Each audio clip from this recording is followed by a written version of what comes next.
Hey there! Did you know Baker's always gives you savings and rewards on top of our lower-than-low prices? And when you download the Baker's app, you'll enjoy over $500 in savings every week with digital coupons. And don't forget fuel points to help you save up to $1 per gallon at the pump. Want to save even more? With a Boost membership, you'll get double fuel points and free delivery. So shop and save big at Baker's today. Baker's, fresh for everyone. Savings may vary by state. Restrictions apply. See site for details. To the fifth Izzo legacy.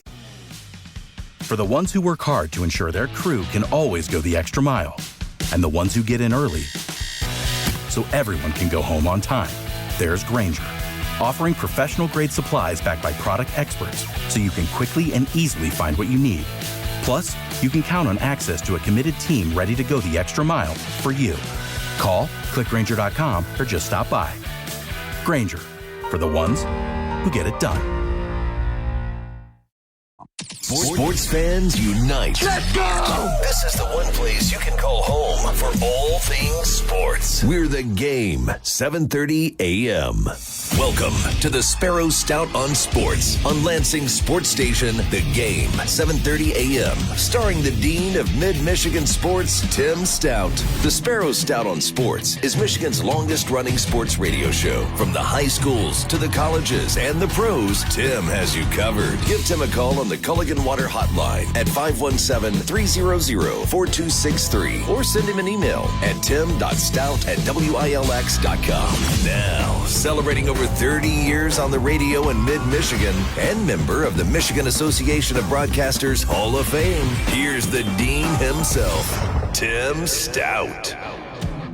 On behalf of our partner, Shaheen Chevy Cadillac, good morning, everybody. Today is Friday, April 12th, 2024, and welcome to another edition of the Sparrow Stout on Sports. And you're listening right here on Lansing Sports Station. This is the Game, 7:30 a.m., and it's your home for the local sports programming in the area, coming to you live from the Driven Collision Studios at WVFN Radio. The Driven Collision staff at Joe Laird is at 3200 West Main Street, busy as we speak, making banged-up vehicles look brand new again. They can do that for you when you call Driven Collision at 977-0955. The Driven Collision story of the day could well be all the weekend events coming up. It could be the Masters. It could be the weather. It could be a breaking story of hard news. We'll have to see as we go through the day-to-day. Brock's here. I'm Tim. If you're listening around the world, the weather was terrible yesterday, and it ended a whole lot better this morning, I can tell you that. Windier today than it was yesterday, which is a surprise. And wet, damp, cold, rainy, miserable. Iffy as to whether any of the outdoor events are played tonight. The Lugnuts are due to play tonight at 6:05. Yes, but that's iffy right now. They say it's will have cleared up by then, but cold. That's what the weather guys are telling me. Thank you for telling me. I will dress accordingly. The Tigers are due to play at 6:05 tonight. They've been off 2 consecutive days, one by the schedule and one because they got wiped out yesterday. So within a 24-hour period, they've got 3 games scheduled with the Minnesota Twins because they're due to go at, 6:40 tonight? 6:40 tonight. And then a doubleheader, a makeup doubleheader tomorrow, and that would be at 1:10, whatever it is. Yeah, 1:10 and then 1:40 on Sunday. On Sunday. So there's that right there. We have a busy show today. We have a number of guests today. The only one I can confirm right now on a time is Dan Olsen will talk golf with us at 11:05. Okay, so that's about 55 minutes from now. He can give us his thoughts on the world of golf, the first round of the Masters, which just now completed. Now, you tell me, does ESPN have to go off the air here now? They will here in just a little bit. They're just finishing up there with... So because of the way the contract reads, and they didn't finish the first round, they could come back on the air this morning. Yes. And then they have to sign off again. They will here in just a little bit, yeah. Does that seem bizarre to you? It is bizarre, but this is the Masters, and this is how they do it. So now they have to sign off until noon on ESPN Plus. Is that what it is? Is that what it is? And then at 3 o'clock, ESPN picks it back up. That makes no sense to me whatsoever. And they will be on until it gets dark. And if they have no weather delays, and it doesn't look like it will because it looked beautiful today, they should be able to finish the second round tonight. I mean, I woke up this morning, I thought these guys have to come back out here at 7:45. And boom, it was on. Yep. So, between getting ready in a shower and everything else you do in the morning to get ready to come in, and it was on. And You know, I called that puppy where I said there's no way Tiger finishes under par. He shot 73. He played 2 over for the last 5 holes today. Frankly, nobody tore it up today. I told Brock this is the Scotty Scheffler Invitational. There's a reason the You Pick 'em guy called in as early as he did on Wednesday to take Scheffler. I think Scheffler wins this thing with no sweat. Okay. And I almost hope I'm Dean cursing him just so that there's something to watch on Sunday that has drama to it. You know what I mean? Now, second place is a whole other deal. There's a lot of guys we'll have to see. It is windy there. I told Brock, my take on the first round of the Masters, there's one hole in the world, let alone professional golf, which is now the most underrated and most brutally difficult hole that has changed from an absolute lay-down par birdie hole to it's almost impossible just to make a par, let alone a birdie, and that's number 18 at Augusta. What they have done to make that hole preposterously difficult. It's into the wind. It's a narrow chute. You got to walk single file down the fairway. Just about. It's 485 yards uphill into the wind. It used to be those guys would just play that thing at about 430, and they just blow it over the bunker on the left. And of course, that's all. That's all fairway there. So they just wedge it into the green and make 3 or 4, and on you go. Now, to me, on 18. You make a 4 there, you got to figure you picked up some ground on most of the rest of the field. Especially if the wind is blowing like it is today. And when the pins in the back of that green uphill on that slope where you can't miss it long, but most people miss it short, and they got to putt it uphill. There are absolutely no 3s on that hole. No, none, 0. And that's if you can even possibly hit it and play off the tee. Number 18 at Augusta. Man, has that changed. Brock thinks the cut at Augusta will be +2. Well, it looks like it right now. I mean, we'll know for sure. It's a low 50 in ties out of 89 players. 59 players are at +2 or better right now. I watched Jordan Spieth make a 9 this morning on the par 5 15th hole. He just kind of, hacked it back and forth. And then who else did I see that... And this Brian Harman, who's the British Open defending champion, he shot the highest score in the field. The highest score in the field, he shot 81. And he played with Koepka. Koepka got it, back to 73 or 4, something like that. He brought it back. Tiger Woods, he plays at 10:18 this morning on ESPN+. So he has absolutely no time from when he finished to when he has to play in the second round. In 5 minutes, he has to go out there. So we'll keep an eye on all this as we get rolling. And the wind is there, but the sun's out. It's going to warm up there. And they aren't going to have any more weather issues during the weekend in Augusta unless it gets a little breezy. But when doesn't it get breezy there? Everybody talks about the par 3 12th hole and Amen Corner. And I'm telling you, the hole, to me, in the entire world of professional golf's the most underrated hole for difficulty is that 18th hole. And it never used to be that way. And they've lengthened it like 3 times now. Yep. The next time they lengthen, it's going to be off the property. I mean, they have that thing literally you got to go 17 when you get off the green. Used to be you went forward. Now you go backwards. Yeah, you got to go back to the tee. And they can't lengthen that anymore. It's 485. So we'll keep an eye on that. Let me read you a text I got this morning from our college hockey insider, Dave Ellis. I'll just simply read it here, and then Brock can comment as he would like to comment. This morning, Dave Ellis texted me, "Congratulations to Michigan hockey, who extended the NCAA record to 16 semifinal losses all time. It also marks the 12th semifinal loss since 1992. No one else has more than 6 in that same time span. If you missed it, late last night, Boston College 4, Michigan nothing." And that was a case where the best team in the country was playing the 4th best team or the 4th place team in the Big Ten. I think it's that simple. So Michigan's not as good as BC, and if you watched, and I didn't watch the entire game because I was watching the Red Wings mostly. All right, have fun with this one. But yeah, I mean, here's BC's a hypothetical. You do it for me. Excuse me. Rank the following 1 to 3 in terms of quality and excellence: South Carolina women's basketball, Connecticut men's basketball, Boston College hockey. South Carolina 1, Connecticut 2, BC 3. At least the way BC looked last night. They could have beat the Red Wings.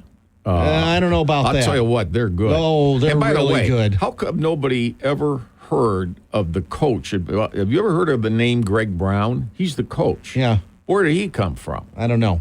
They don't look like that because I thought Michigan played as hard as it could play. They played hard all 60 minutes. The last two. Right. But they played hard. Yep. And they came close a number of times, but Boston. They did. You know, the other thing at Boston, man, it's one. Everybody talks about speed in football and track and baseball, speed in hockey. Oh, it's important. And they got speed. Yeah. And the goalie's good, but he's got about 9 defensemen in front of him there. It seems like that help protect him a great deal. I'm going to give Ellis credit. He predicted Denver was going to be, everybody's overlooking Denver. And that game was just a toss-up. It's in overtime. Who gets the break? Denver got the break. A 5-hole shot. Yep. From about 15 feet, goes right through the guy's legs, and Denver beats Boston 2-1. Both goalies played great for BU and Denver, and Denver wins. Final score tomorrow night, Boston College 4, Denver 1. I'll go with that. I was going to say 4-2. I'm pretty close. I'm with you there. BC's the best team. They swept Michigan State at home early in the season, and it's understandable why, and they were pretty well ranked number 1 most of the year. So that's tomorrow night, 8 o'clock. What, ESPN 2? Is that where it is? It's on one of the ESPNs tomorrow night at 8 o'clock. 2. What else we got about? Now, I don't know enough. The problem with analyzing the Red Wings is I got to either believe you or I got to believe the Red Wings analysts in the postgame show. I know. And I'm getting 2 different reads on the Red Wings with 3 games to go.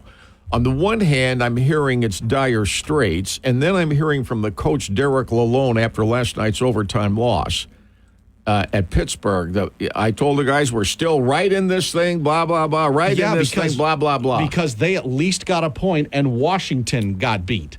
They're only 1 point behind right now. It looked like they weren't going to get anything out of it. They were down 5-3 in the third period, and then they scored 2 late goals to tie it. And they had 1 opportunity to win it in overtime and didn't do it. And then Pittsburgh scored. And now the Red Wings have 85 points, tied with Philadelphia. And Philadelphia got a surprise win. They won at the New York Rangers last night to vault themselves into it. They've got 85, Washington 85, and Pittsburgh has 86. It looks like the New York Islanders, if the Islanders win 1 more game, it looks like they're going to get the third place in the Metropolitan, and they'll stay out of the wild card. So who has the best $1 bet, the best chance to win? I have $1 with Fred. I have the Red Wings in the playoffs because he's Captain Negative, and he has $1. The Red Wings will not make the playoffs. Who would you bet? Who's going to win that bet? Right now, I would lean towards Fred. I hope I'm wrong.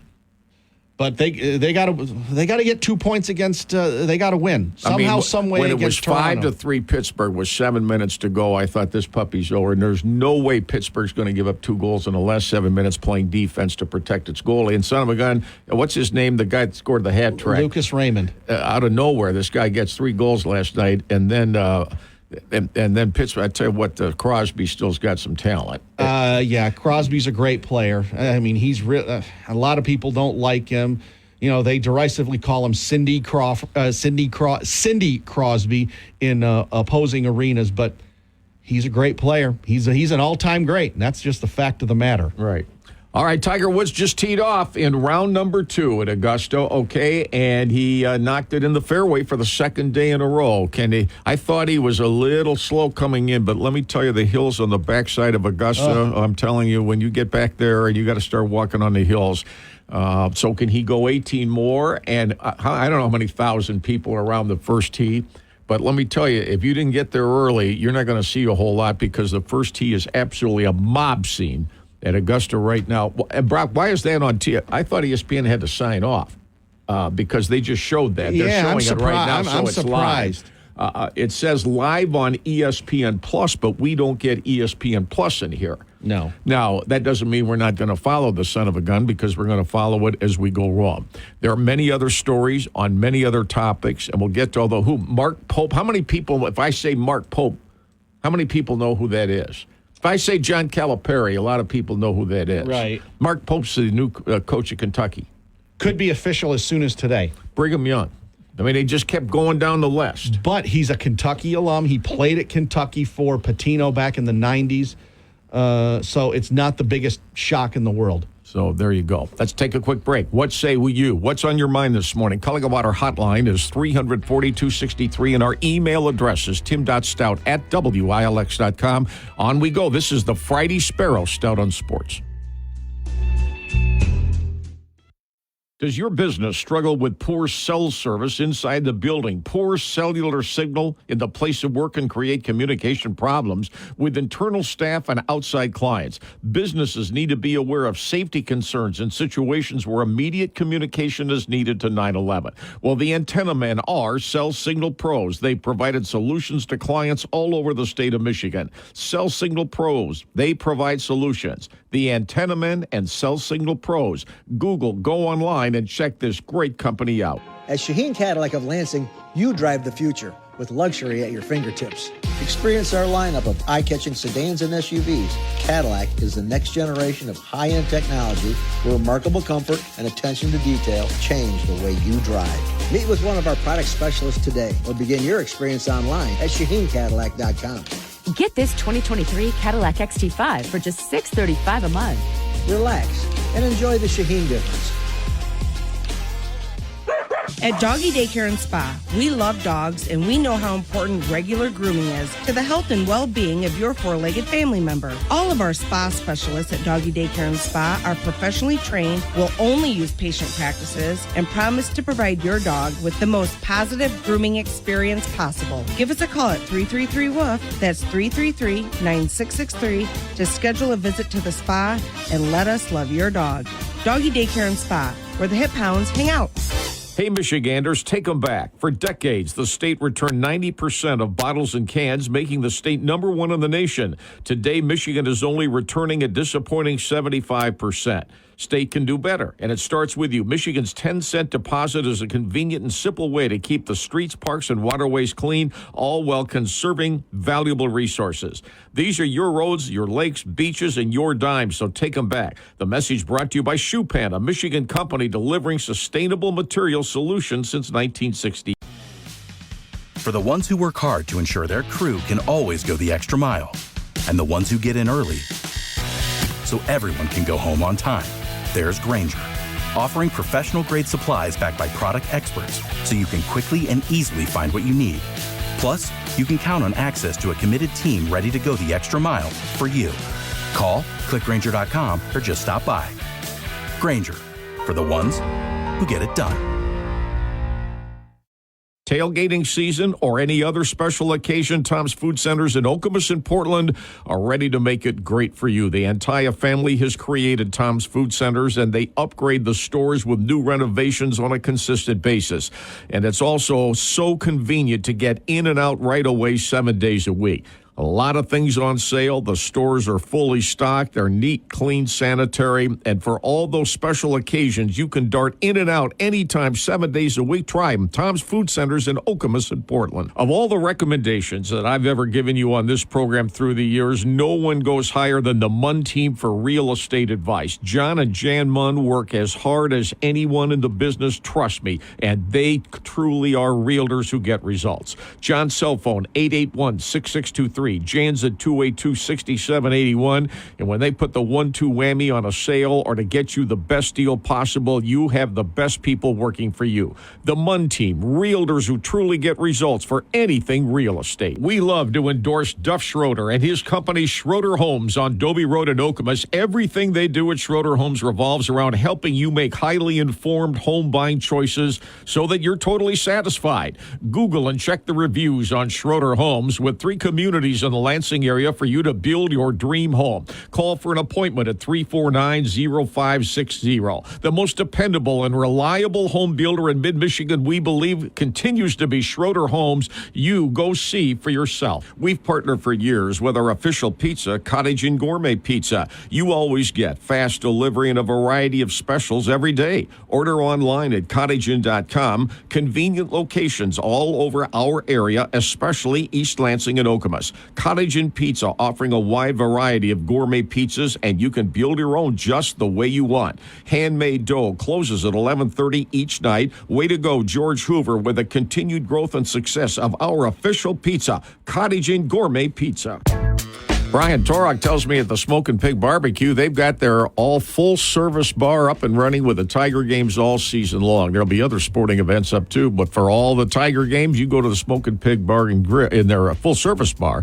They're on Elmwood Drive over on the west side, as you probably well know. The Mac Legends Golf Center is open between Okemos and Williamston, right on Grand River Avenue. Might be a little breezy and a little wet today, but there's always room, and there are always people working on their game. And the Mac Legends Golf Center is going to be busy again this season for you on Grand River Avenue, just east of Okemos. From Spartan Stadium to Ford Field, we've got the sports opinions that matter to you. From the Driven Collision Studios, we make friends by accident. On the game, 7:30 a.m. 7:30 a.m.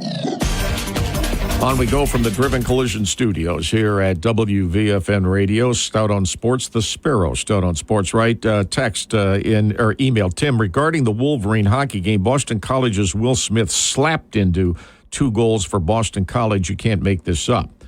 There seems to be no truth to the rumor that Smith said, "Keep that upset victory out of your mouth." I thought Michigan played hard. But it was just one of those nights. However, they gave up an early goal and they were in trouble after that. Like you said, they had chances, but they couldn't score, and it was over when I think it was Gauthier who scored the shorthanded goal to make it 3-0. I said, game over at that point.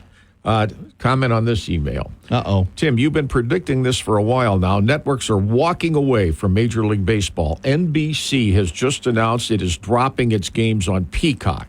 On Sunday mornings, yeah. So NBC is dropping Major League Baseball. ESPN dropped Major League Baseball coverage is coming after the 24 season. That's rumored. That's not official yet, but yeah, that's rumored. 3 teams' regional cable providers have gone bankrupt. Broadcast moved to free streaming, and Bally's Diamond, 12 more teams on the verge of total bankruptcy. Maybe Brock can take up a collection for Major League Baseball players. It's from Mike and me. I'm just reading it, okay? I don't... I know.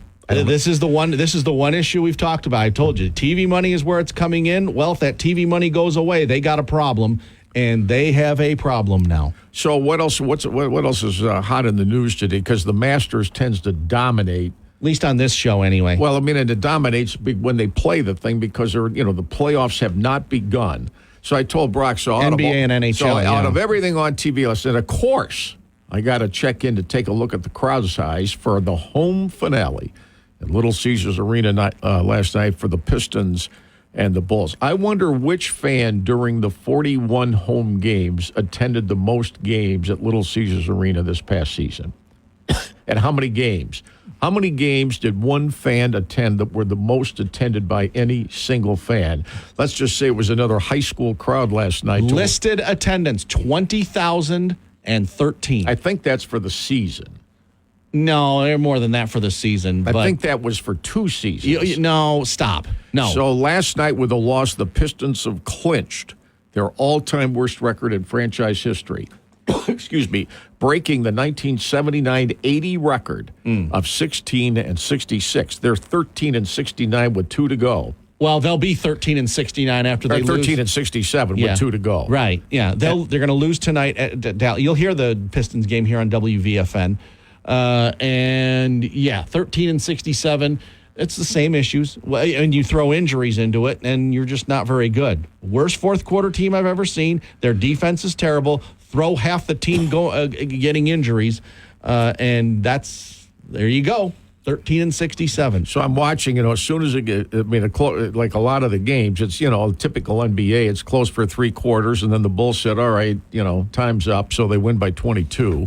127-105, and it's clear that at least the Pistons are mailing it in. Now, I get that. What are you playing for? All right. So after the game, I want to see what it looks like on the floor and all that, and everybody's smiling and laughing, and Monty Williams, he's smiling and hugging all these other guys, and what a first year, by the way, for him as the coach. And I think it's a horrendous optic with this Cade Cunningham, who's now missed 5 straight games because his left knee doesn't feel quite right. And I said to Brock, if nothing else, I think he should be dressed and sitting on the bench even if he doesn't play. Because I think this guy's was the number 1 overall pick 2 years ago. There's always some issue that comes up with him. Injuries most of last year. He kind of plays when it feels right. And when you're on a team that's that bad, all right, so he's in his street clothes there, just kind of, dazed and looking around, whatever.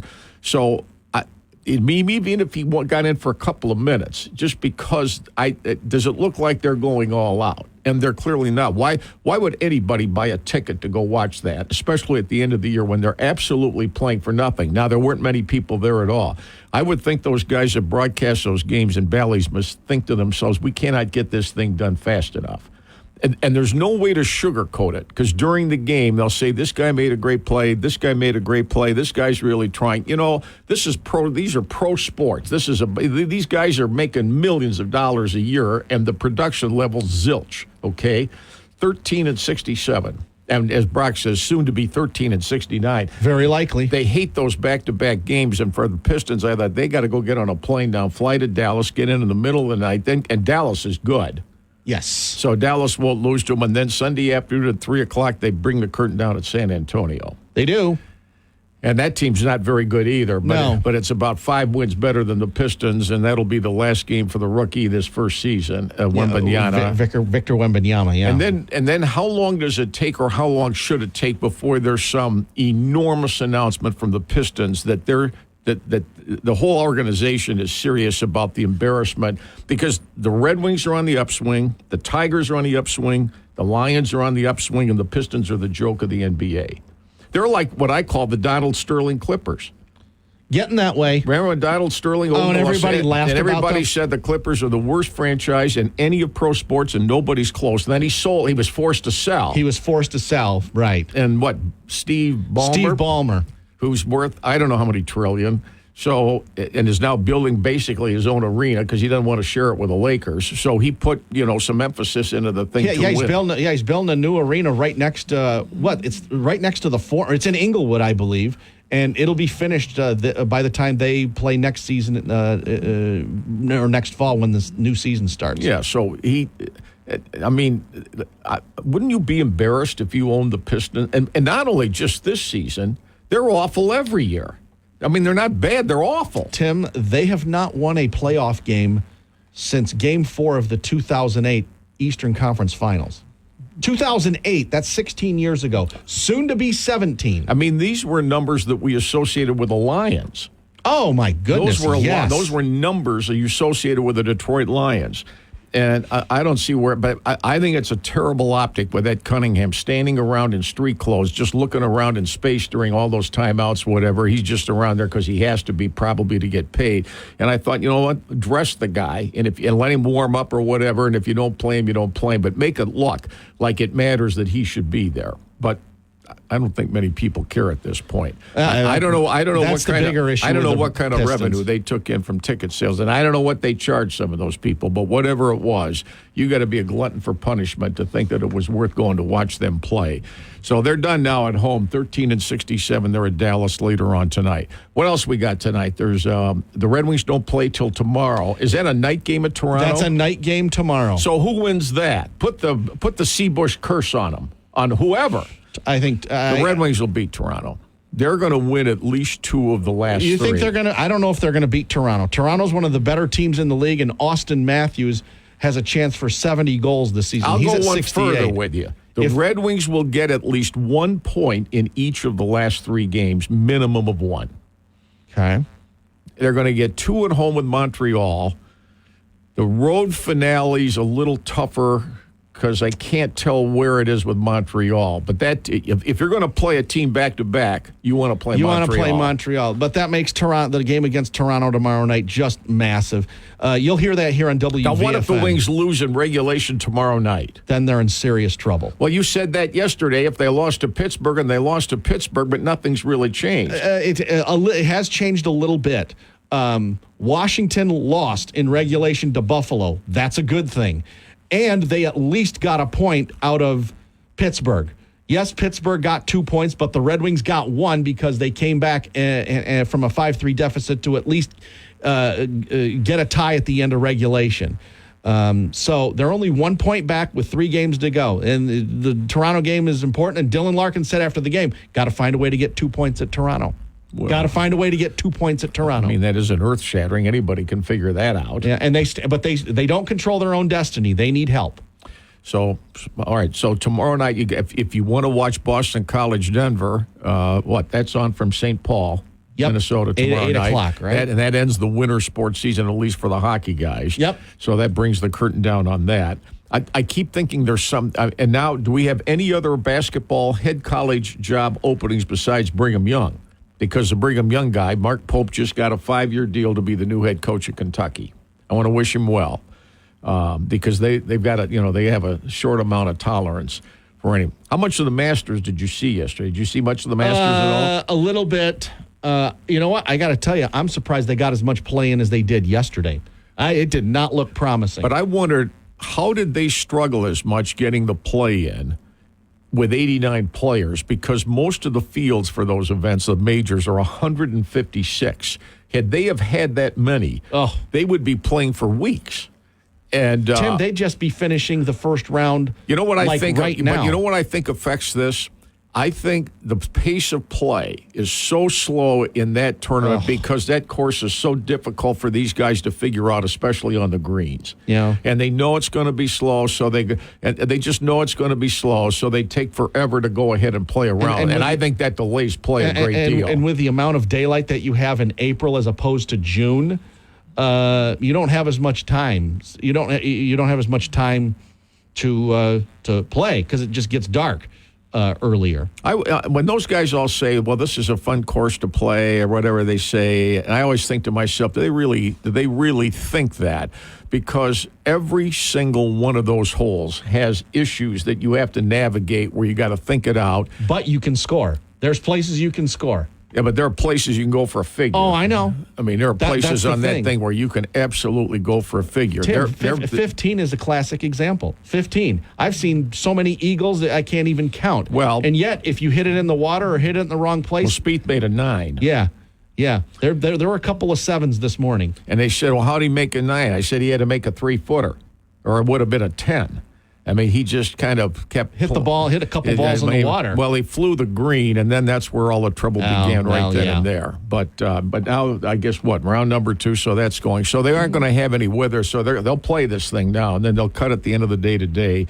Let's see. I told you Woods would shoot 73 yesterday. He shot 73. I told you he'd bogey 18. He bogeyed 18.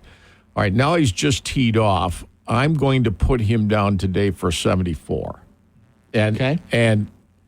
And I don't know if that'll make the cut. It's going to be right on a cut line because that wind's still there. Plus and some of these guys now have got to play more than one round, so I think those scores could go up even more. Could.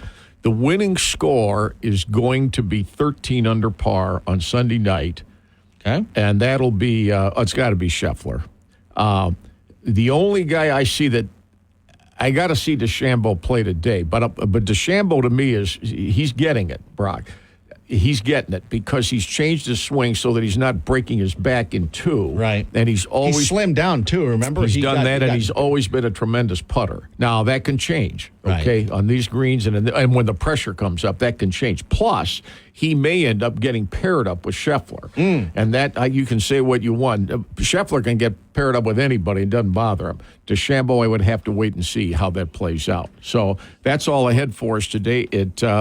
The weather is on and off. Our weather guys tell me the Lugnuts should be able to get their game in tonight. Now, it's going to be cold, and it may be windy, and it may be damp, but this weather is not supposed to be as bad all day as it currently is right now. So we'll have to see with that. Let's check in on the Culligan Water Hotline. Okemos, Greg, he's up next on the Friday Sparrow Stout on Sports. Morning, Greg. Good morning, Tim. Hey, I'm not sure that you've talked about this. I just started listening this morning, but what was the rationale for not going off split tees yesterday and getting that done so nobody had to play like Tiger did this morning? I'm not sure I understand that. Well, first of all, the Masters makes the rules on this thing, and the Masters does not like to do that at all because they have a limited field. Had they've had a field of 150, whatever it is, they would have had no choice. They would have had no choice. They would have had to do it. They knew that when they were going at 10:30, they were going to play through the day, and they would have play first thing this morning, but it would not interrupt the rest of their schedule to get done by Sunday night. So in their estimation, they would rather bring you back the next morning, the few groups that were still out there, as opposed to using split tees. And remember, they got more play than they thought they were going to get. You know, that's always been a criticism of the LIV Tour. Well, those guys play in a shotgun. Well, the Tour doesn't want to do that. They want everybody to go in sequential order except when they're forced to use split tees, and that is weather-related for the most part. But where there's a huge advantage, this is the only major where you only have 89 players. And on the weekends, you're going to have 50 to 55, whatever the number is after the cut. So that's no problem getting those guys in. And it's a break for them because these rounds go tremendously long because this place is so difficult to play in the first place. And then when you throw in the weather that they had yesterday, you can see that. But that's their rationale, and the Masters can control that over the PGA. It just didn't seem to make sense yesterday, but I guess that's just the way they are. It is, and plus they're back, thanks, Gray, and they're back on track. I mean, they're back, grinding. If they finish tonight, and it looks like they will. will. They'll finish this. Yeah. They'll have no trouble today. But the great thing about it is it goes past dinner time, so you can watch a little early prime time second-round Masters. Quick break, more in a moment. Culligan Water Hotline, 342-63. On we go, and this is the Friday Sparrow Stout on Sports.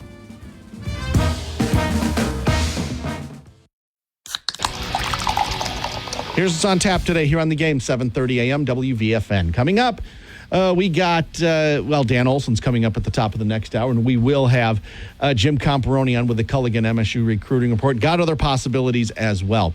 At 1, ESPN Radio. At 3, The Huge Show. At 8:05 tonight, Pistons basketball playing their next to last game of the season. They're at the Dallas Mavericks tonight. Over on 1240 WJIM, 6:15 airtime. Tigers and Twins. It's game 1 of a scheduled 4-game series. That's what's on tap. The game, 7:30 a.m. WVFN. It's amazing to me the fabulous quality of Wash World in cleaning your vehicle. 2 locations in our area, Okemos and Jolly Road, and on the west side, I-96 at the MLK exit. State-of-the-art, full service, free vacuum. Who offers that? $2 off on Wednesday, gift cards available, and you can get monthly and yearly wash subscriptions. You're in and out right away. Your vehicle looks great any time of the year. Make your car or truck look great at Wash World. The best in quality, the fastest service, believe me, in Okemos and Westside Lansing. Buying a home is an important decision. So when you're ready, you want to work with a financial partner you trust. You won't find a more personal loan experience than at Mercantile Bank, because to us, it is personal. Our lenders are in your local community and work for you, so you can feel confident you're getting honest advice from start to finish. When you find your happy place, Merc is here. To learn more, visit mercbank.com/mortgage. Member FDIC, Equal Housing Lender. You always have a great time at Scott Berman's One North Kitchen and Bar, 5001 West Saginaw, Lansing. It's in the old Reno's West location. Dine-in or curbside service, all the info at onenorthdining.com.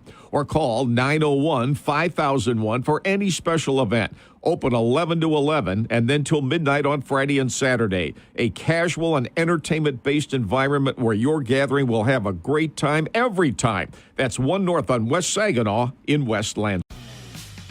For the ones who work hard to ensure their crew can always go the extra mile, and the ones who get in early so everyone can go home on time, there's Grainger, offering professional-grade supplies backed by product experts so you can quickly and easily find what you need. Plus, you can count on access to a committed team ready to go the extra mile for you. Call, click Grainger.com, or just stop by. Grainger, for the ones who get it done. You're looking for a little quaint bistro for a getaway at any time after work? Well, the hot one in the area, as usual, in East Lansing, Sidebar. right next to Abood Law, okay, Abbott and Saginaw. It's wonderful for lunch or dinner or any special occasion where you don't want a jam-packed crowd, but there are televisions there to watch all the big games and a nice, quiet getaway. Try Sidebar, Google Sidebar. Take a look at what all they have for you. A wonderful menu, quaint, cozy atmosphere. Sidebar in East Lansing. Michigan Plumbing, a leading provider of plumbing, drain cleaning, and water heater services to homeowners in the mid-Michigan area.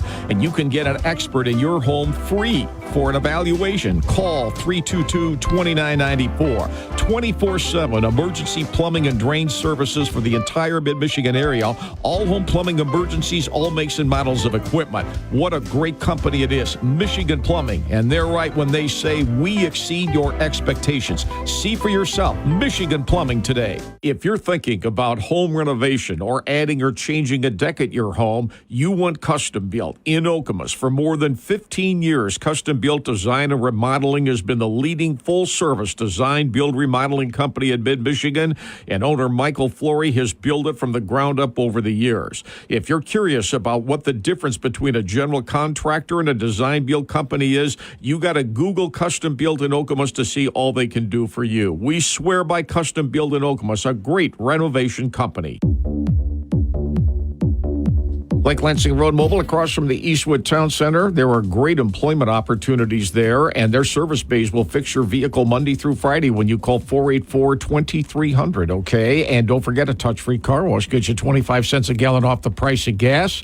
If the weather's bad, take the certificate. Come back whenever you'd like. And Culver's across the street, Eastwood Town Center, right by Walmart. Whenever you're at that Culver's and you order, mention Stout on Sports, they'll discount the price 10%.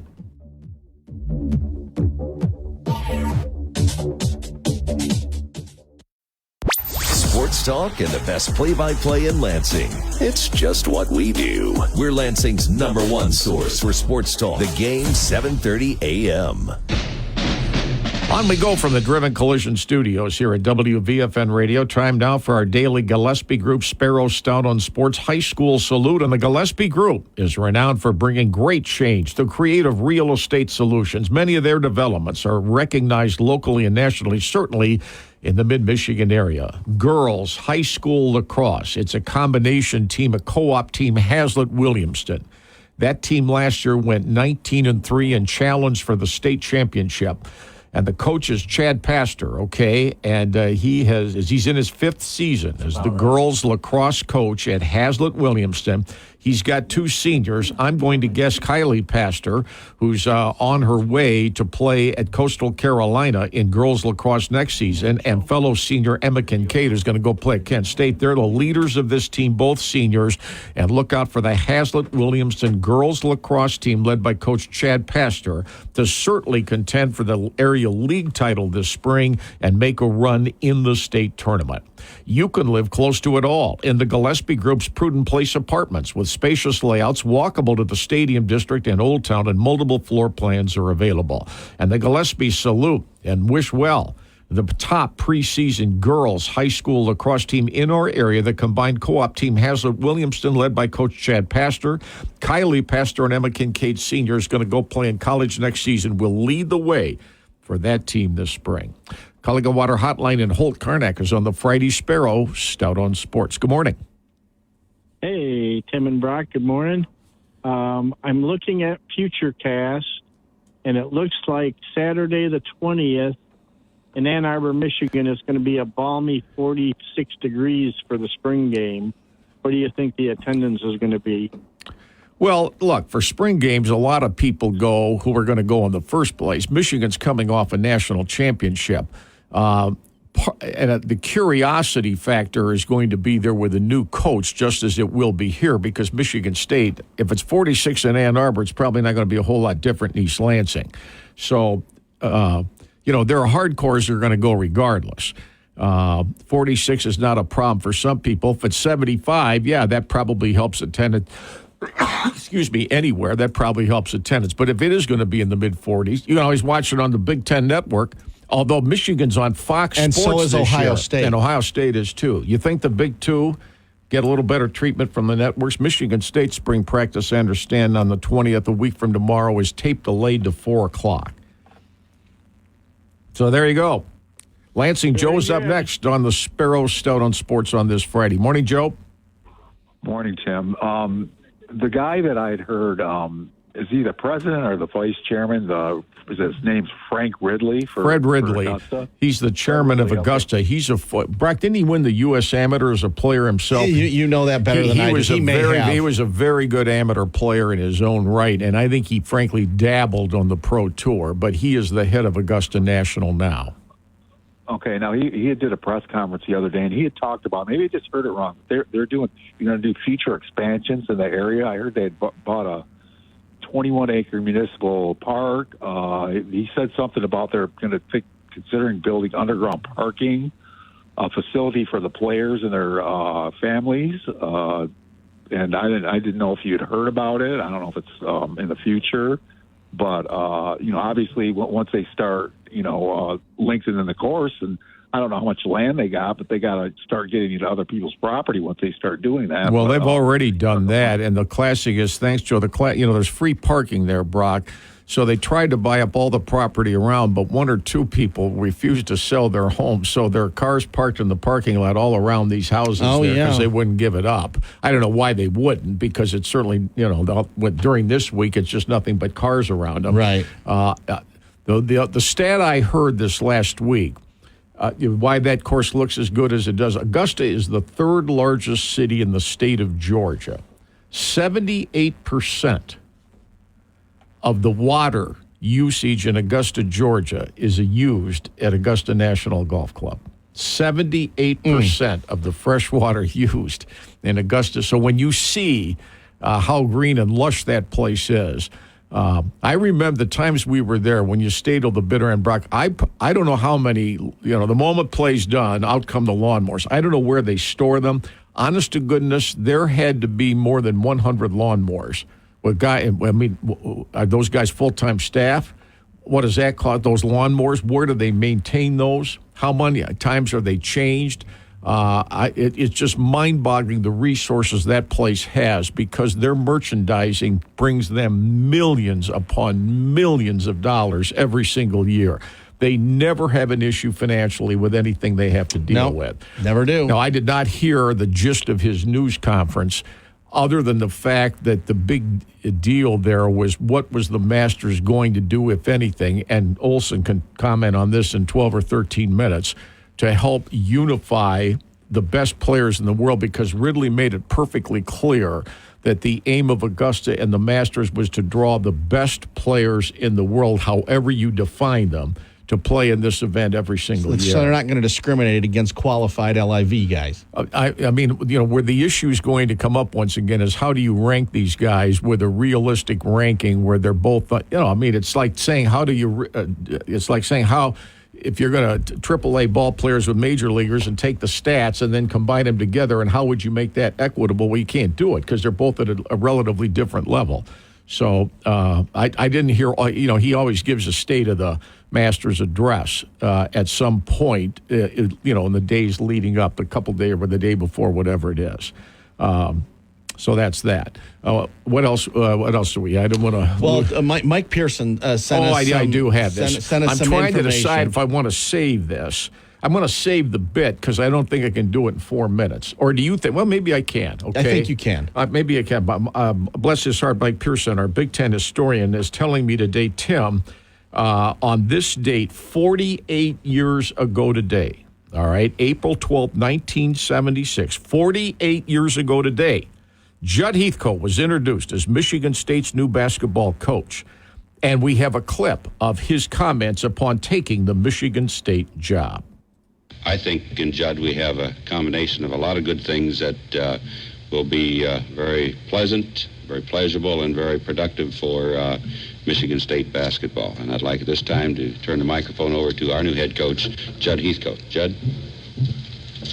Thank you, Joe. I would just say, preface my remarks by saying I'm very pleased, flattered to be selected as the basketball coach at a university in the Big Ten, and especially Michigan State University. I think it's a great opportunity.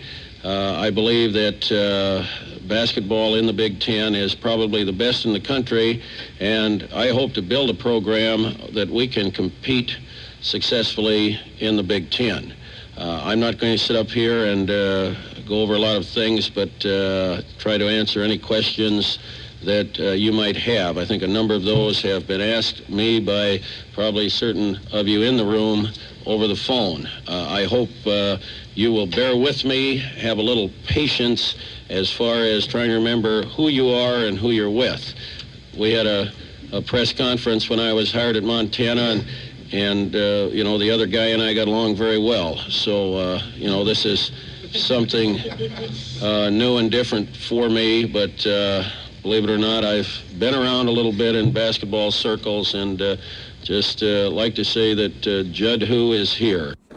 And the Joe that he referred to was Michigan State's then athletic director, Joe Kearney, who brought Judd here. Joe came from the Western Athletic Conference and hired Darrell Rogers as football coach, hired Judd Heathcote, and brought him here. I remember the story the two would tell about when Judd saw Jennison Fieldhouse for the first time, and it wasn't set up for basketball when he was here in the spring because the season was over. So it was kind of everything was taken out, the bleachers and that. And he said, Joe, we got a better deal at this, a better set at this in Montana than what you have here at Michigan State. And Joe said, well, the aim here is to get a new arena as quickly as possible. So that was Joe Kearney introducing Judd Heathcote 48 years ago today. We have some Michigan State birthdays on tap today, April 12th. Happy birthday to former Michigan State football player and former assistant coach Dan Underwood, 82 years young today, Brock. 82 today. Former Michigan State standout hockey player, 65 years young today, Bill Schutt. 65 today. Hard for me to believe that he is 58 years old today. Hall of Famer football running back Lorenzo White is 58 years old today. Current Michigan State assistant basketball coach Doug Wojcik turned 60 today. He is 60 today, and former Michigan State hockey standout Torrey Krug is 33 years old. That's hard today. to believe. He's had a real good NHL career. The hardest one for me out of all that is Lorenzo White at 58 years old.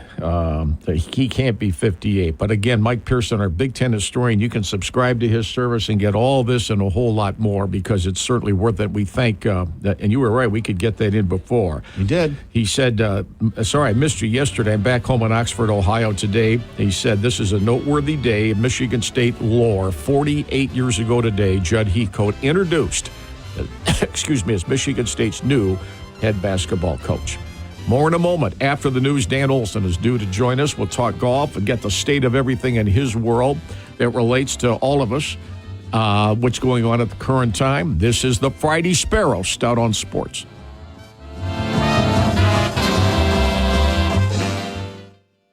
Without the ones like you, who work tirelessly to keep things running, everything would suddenly stop. Hospitals, factories, schools, and power plants, they all depend on you. No matter the weather, emergency, or time of day, you're the ones who get it done. At Grainger, we're here for you with professional-grade industrial supplies. Count on real-time product availability and fast delivery. Call, clickgrainger.com, or just stop by. Grainger, for the ones who get it done. East Lansing, a town square media station. Lansing sports leader. The Game, 7:30 a.m.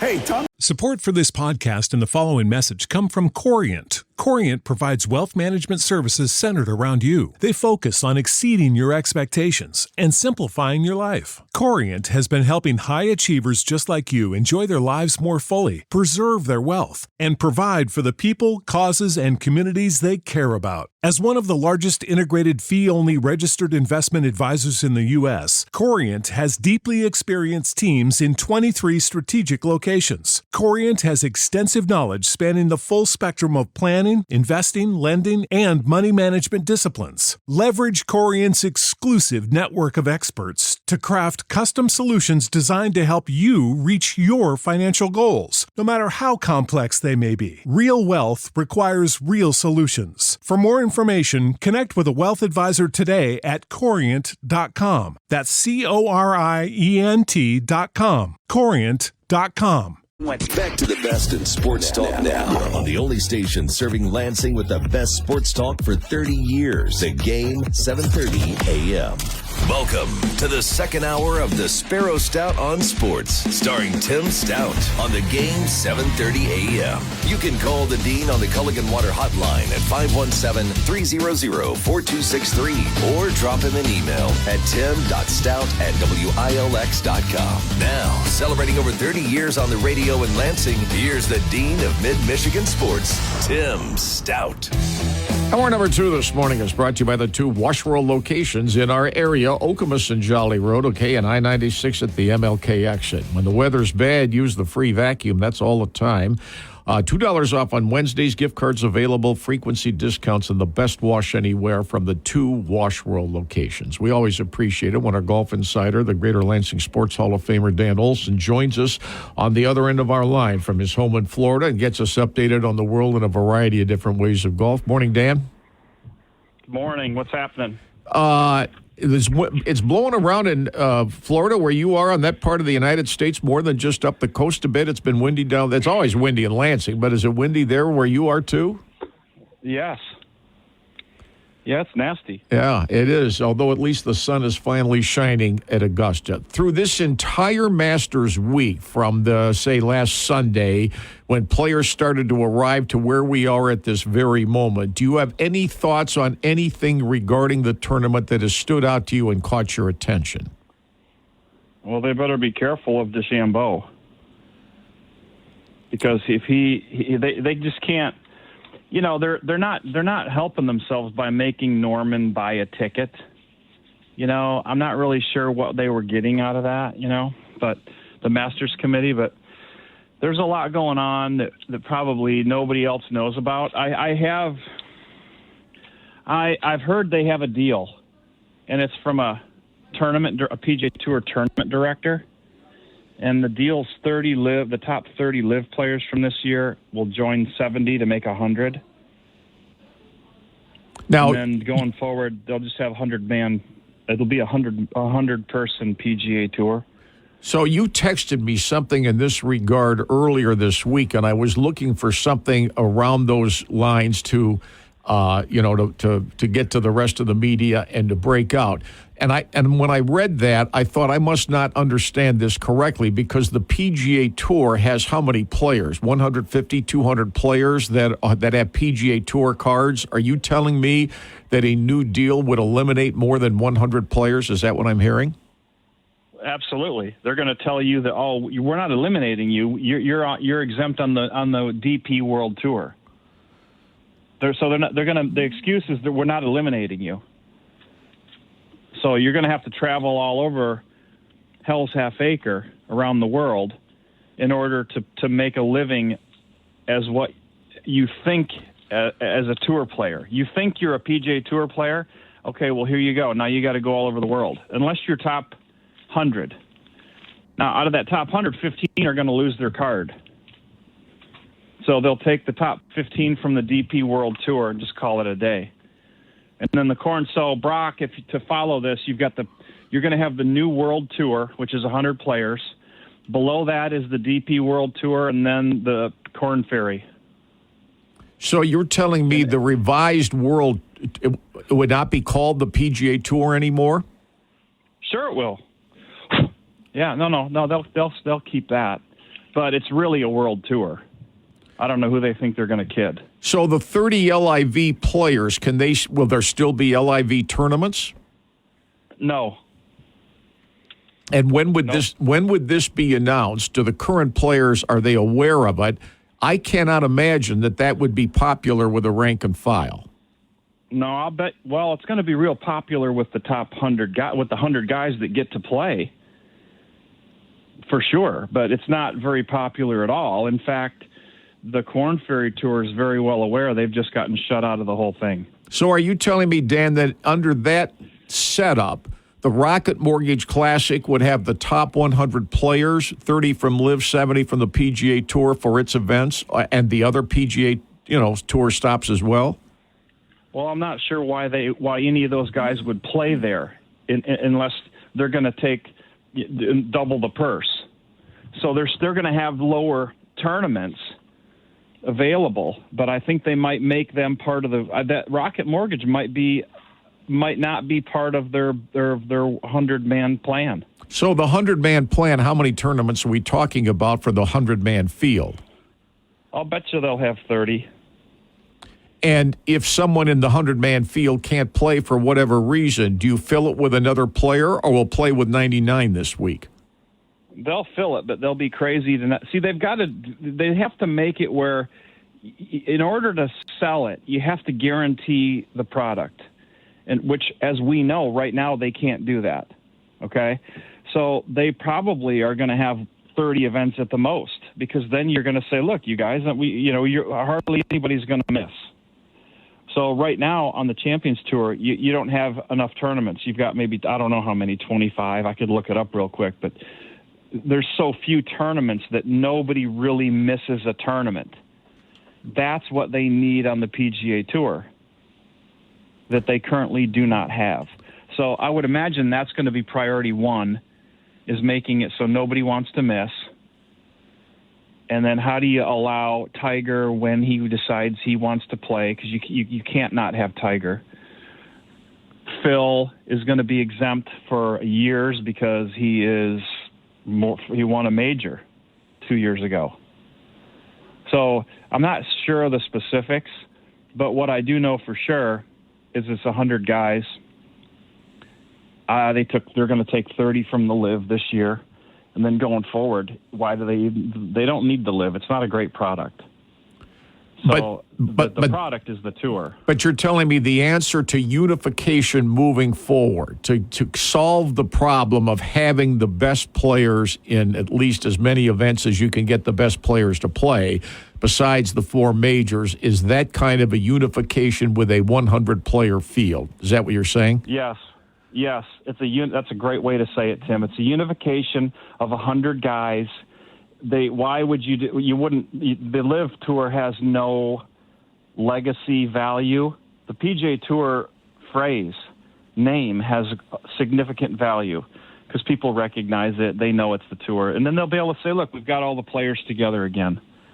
The big variable to me, one of the big variables, is going to be if Monahan keeps his job, which I don't know why he would. I'm sure there's a negotiation that has been solved already about that. I don't know why the Saudis would want him involved. Now, how would that involve the so-called $3 billion from the American consortium of companies that have made arrangements with the PGA Tour to provide, funds for the PGA Tour? I mean, I haven't heard any more about how that plays in. They announced that they were making this deal, but that's completely separate from Saudi money.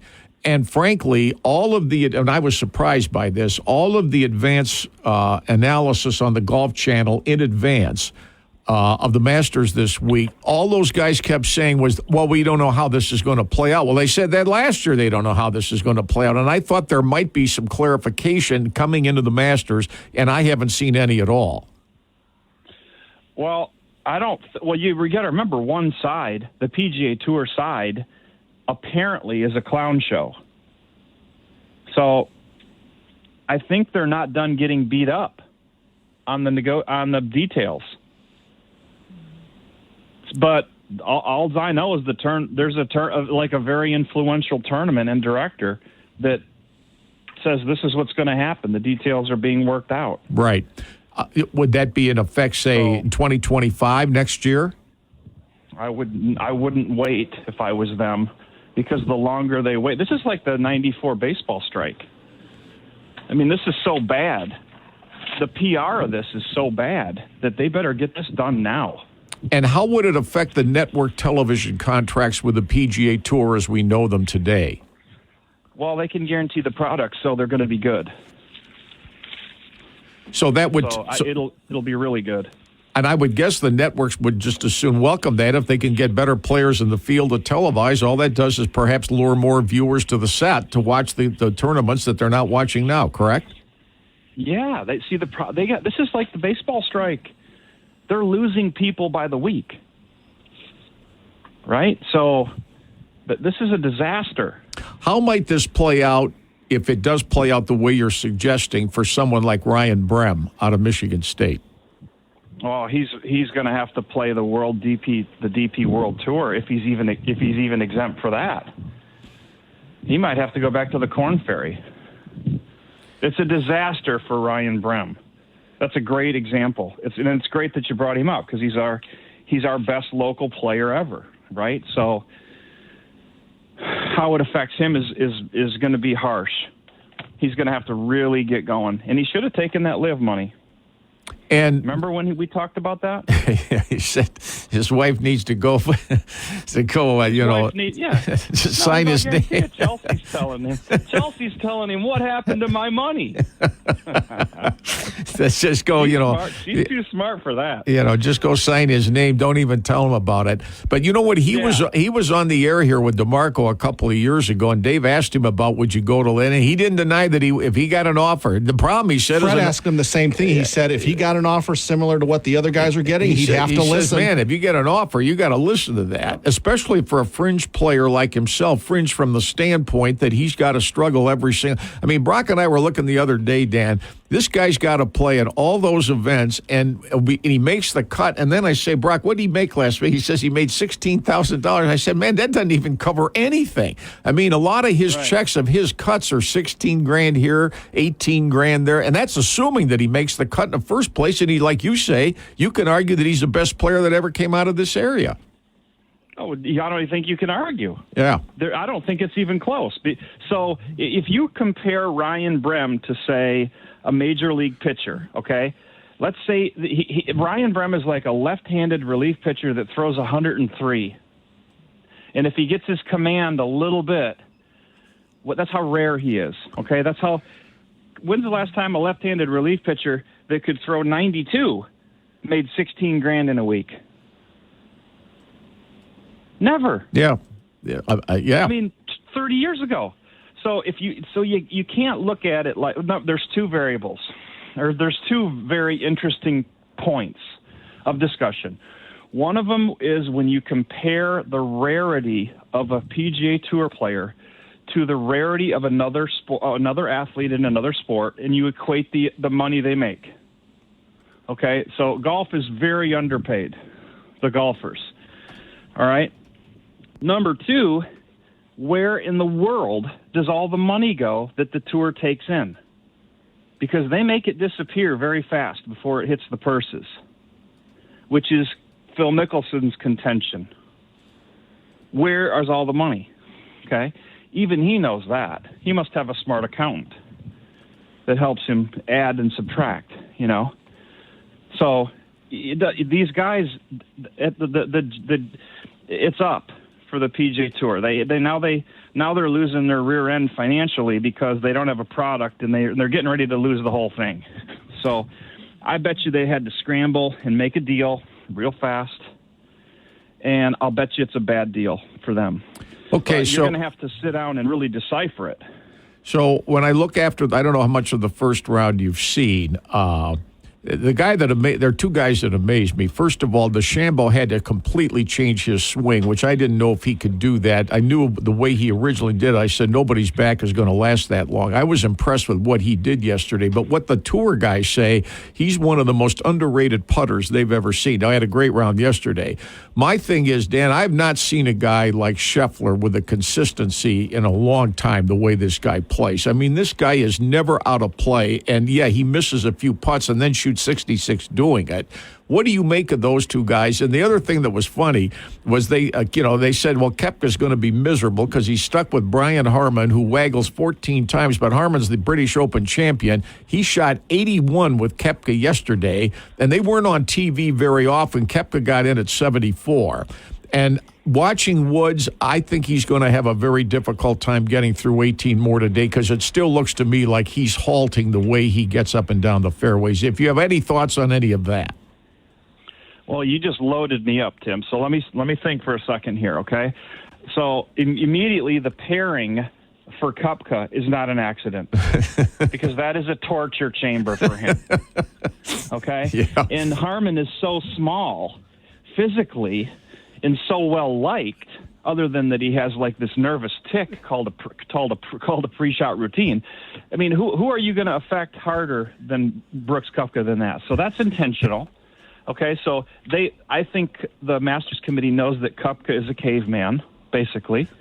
So there's that. I mean, where else did you go? Because I love your questions. I really need to write them down. So where else did you go with that? Well, when I watch Scheffler, the guy's feet does the Mexican hat dance when he swings. Okay. But son of a gun, the guy never hits the thing out of play at all. Where a lot of these other guys, as good as they are and as good as they've been, even the champions, Nicklaus and Seve, and those guys can all hit it out of play but recover. This guy's never, ever out of play. No, he's the best ball hitter since, I'm going to say Trevino, who was kind of a bad putter. George Knudsen's an old-time player. He was a bad putter. Hal Sutton was a really bad putter. But Scheffler's not a really bad putter. He's a really good putter. But I don't know that anybody's ever tee to green been stronger than this Scheffler guy. And then he looks like a combination between Peter Pan and Michael Jackson with his footwork. Yeah, I know. I mean, I don't know if this guy's going to, what is the deal with the break dance as he's hitting it? But it works. It's super interesting. There are two other. It flies in the face of every teacher. Yeah, it's amazing to me. I got two other observations, and I'll let you go. I've been to 3 Masters, okay? There are 2 things this week that have caught my eye. Number one, and it got completely overlooked. I know the par 3 course there is just a little pitch and putt, but I was blown away that in one afternoon, those guys combined for 7 holes in one. I'm telling you, that's unbelievable to me that in a little pitch and putt thing like that, all those guys combined to make 7 holes in one. And furthermore, when I went to my first Masters, the 18th hole there, I think I could have possibly hit it over one of those bunkers on the left. And then, then those guys, which Tiger always just wired it over the bunker on the left and wedged it in, and they can make a 3 or a 4. That hole to me is the most underrated hole in world golf because they've backed that thing up to 485. You got to walk single file down the fairway. It's uphill into the wind. There are more 5s and 6s there than you see 4s and 3s. It's amazing to me how difficult Augusta has made that 18th hole. I claim it's the most underrated hole in golf. Yeah, you're right. It's a super cool hole. It's super, super hard. I mean, you can...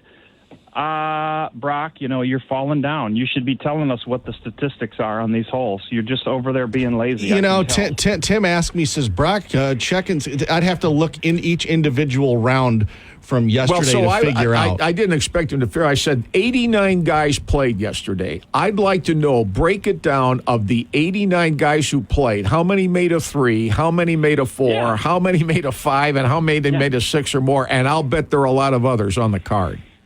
Yeah, Brock, what are you doing? I mean, you can get all those stats. Brock, you can't go your whole life just being handsome. You've got to figure something out smart. And I thought maybe the network would come up with that when they were on the 18th hole because, they have all these stats and everything else. But I thought to myself, I never see a 3 on 18 anymore, especially when the pin's in the back.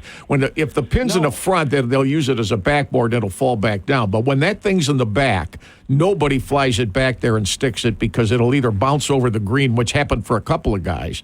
Did you see Spieth today? Did you see Spieth today make a 9 on number 15? Yeah. No, he was. He's another guy that's so mad he didn't take the live money. He's so mad.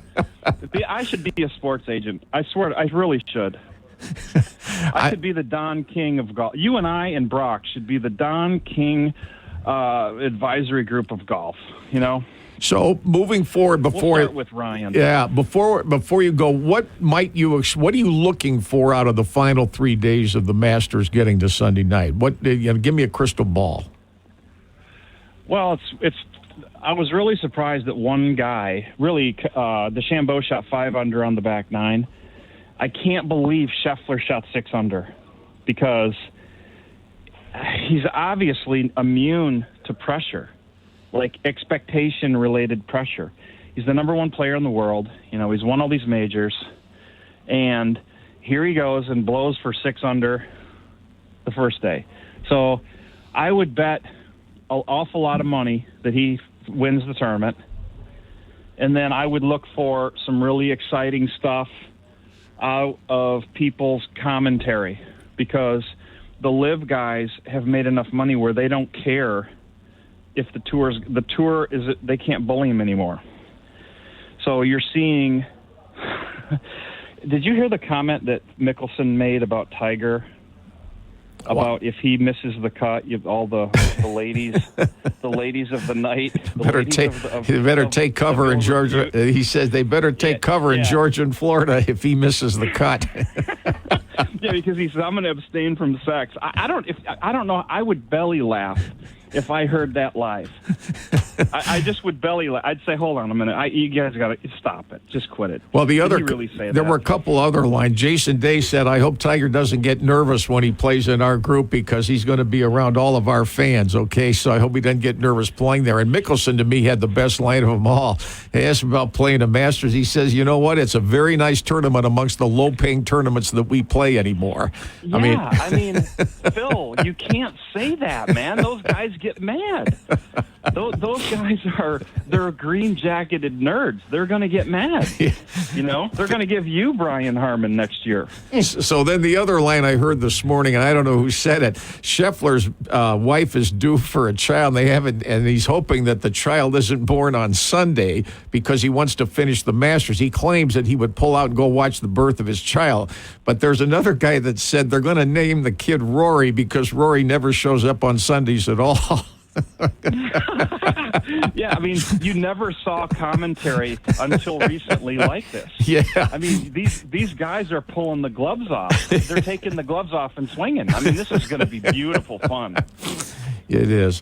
All right, I'm only about 8 or 9 minutes over. I always appreciate your time. Stay in touch. We may get back with you next week when this is all over. And I appreciate the text. And if there's anything else, let us know. We'll get back. And Dan, I'm compiling the scores on 18. I'm about a third of the way through the crowd. I will text you the results, sir. Yeah. As I asked him, on those 89 guys that played 18, what did they all shoot? You shamed me into checking myself, man. All right. Brock, you're better than this. Come on, man. You can do it. Yeah. Well, he's rallying now, so we'll check it out. Thanks, Dan. Talk to you soon. Have a great weekend. We're due for a break. We'll get it quick, but with Olsen, it tends to go a little bit that's longer. Okay. You can join us on the color. What this guy says today, he says, no, they think they're going to name the kid Rory because Rory never shows up on Sundays, and then Scheffler he won't have to pull out of the tournament for the birth of his child. To break, we go, and back we come. Culling Water Hotline 342-63. This is the Friday Sparrow Stout on Sports.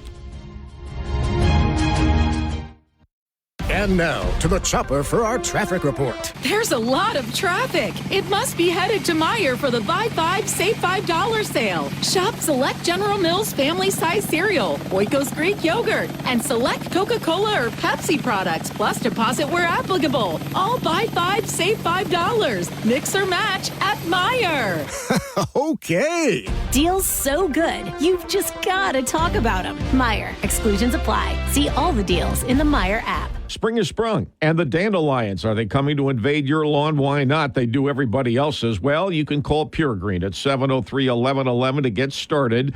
Be the envy of the neighborhood with the best-looking lawn. Green grass, no dandelions, and they can do it at Pure Green with great pricing and prepaid discounts available. So don't wait. Call 703-1111. That's puregreenlawn.net, online for information there. Pure Green Lawn, taking care of your lawn all year long. You never know what time of year you're going to need the talented people and services of Doty Mechanical, 615 South Waverly in Lansing, one of the terrific service companies in our area through the years. Heating issues, cooling issues. You need a generator. You need plumbing help. All of that and more from the great technicians at Doty Mechanical. They carry the Carrier products. They're the exclusive distributor in the area. 327-7777, 327-7777. When you need that kind of help, call Doty Mechanical. City Limits in Mason. What a gathering place for people who've enjoyed bowling and just recreation and get-togethers for a number of years. And it's going hot and heavy, and it's safe and sound. And you ought to see all the people in the parking lot who enjoy City Limits every single day. You can sign up for a bowling league for a special occasion 7 days a week after a game, or go watch games on the big screen TV. City Limits on Cedar Street in Mason. Everybody knows where it is, and everybody loves it. You'll love City Limits, Cedar Street in Mason. we've got a high five to Greg Sinacropi and everyone who has built Arts Pub into an iconic location on Kalamazoo Street in downtown Lansing. It's a great game day hangout, serving a wide menu of pub grub and pizza, plus a shuffleboard table, dine-in or takeout, closes at 11 p.m., and the menu can be found online at artspublansing.com or call 977-1033. Serving all 3 labor shifts in the city with wonderful fare. Arts Pub, Kalamazoo Street. Have a great time there in Lansing. Candy Ford in Charlotte, the home of the greatest deals on wheels. They've had that slogan for years and years, and it just keeps getting better every single day. John Dykstra says it's worth the drive, okay? Down I-69 from the Lansing area to Charlotte to see the deals they have for you. They'll get you the best deal you can possibly find on a Ford vehicle, new or used. And if trucks are your thing, okay, Candy Ford is home of the greatest Ford trucks that there are available. You're always ahead whenever you choose Candy Ford. Worth the drive to Charlotte for sure. One of the most popular restaurants in our area for years continues that way. Woody's Oasis on Trowbridge Road in East Lansing. As the saying goes, eat at Woody's, live longer with a Mediterranean cuisine. And now the menu has some wonderful new items they're all excited about. Chicken kafta, along with their Woody's burgers, gyros, fries, and a whole lot more. For all the information, the website, woodysoasis.com, or call 351-2280. Woody's. Eat at Woody's, Trowbridge Road, East Lansing, and live longer. It may not be a great day to play golf in our area today, but you can go play indoors at Leading Edge Golf, Jolly Road, right across from Okemos High School on their TrackMan machines. Pick out the course you want. Everything for the golfer. Nobody has as much as they have at Leading Edge Golf. 6 days a week, 12 months a year. Questions 349-7274, 349-7274. Leading Edge Golf in Okemos. The Game 7:30 a.m. studio is powered by Driven Collision. We make friends by accident. On we go from the Driven Collision studios here at WVFN Radio. Cullingga Water hotline to join us is 340-263, and our email address is tim.stout@wilx.com. Max Homa played 4 holes with Tiger Woods today. Brock, he's forged into a tie for the lead at 7 under par. Made a couple of early birdies, yeah. And Bryson DeChambeau is at 7 under after round 1, and he tees off in 20 minutes. In his second round, Scheffler plays at 148. He's at 6, okay? And this Cameron Young is making a move. He's at 4 under after 5 holes today in round 2. It is windy in Augusta, but it's sunny, and it will be sunny for the remainder of the weekend. We were asked earlier this week about today's and what the agenda and what's going to come out of Michigan State University's Board of Trustees meeting. I don't know everything, but the board unanimously approved this morning a rate increase for housing and food for first-year students, which will increase from a year ago from this year to 7%. 7% it's going up. Which amounts to a $334 increase for housing and a $476 increase for dining. So if you're a freshman and you live in the dorms and you take their full meal plan, which most of them do, you're in the neighborhood of $12,700 right there, Brock, and that does not include tuition. I mean, you can only imagine what it's like, how some families, how some students are able to navigate college today. The university says this morning it is going to use the increase to renovate residence halls and apartments, including the historic Campbell Hall. If you didn't know it, Michigan State's youngest residence hall was built in 1967. That's 57 years ago. So they're talking here. And by the way, the units at 1855 Place, their rates are going up by 5%, not 7%. All of that was approved this morning. Now, whether there's anything else from the Board of Trustees that's of note, and I get that or we get that, we'll go ahead and pass that on one way or the other.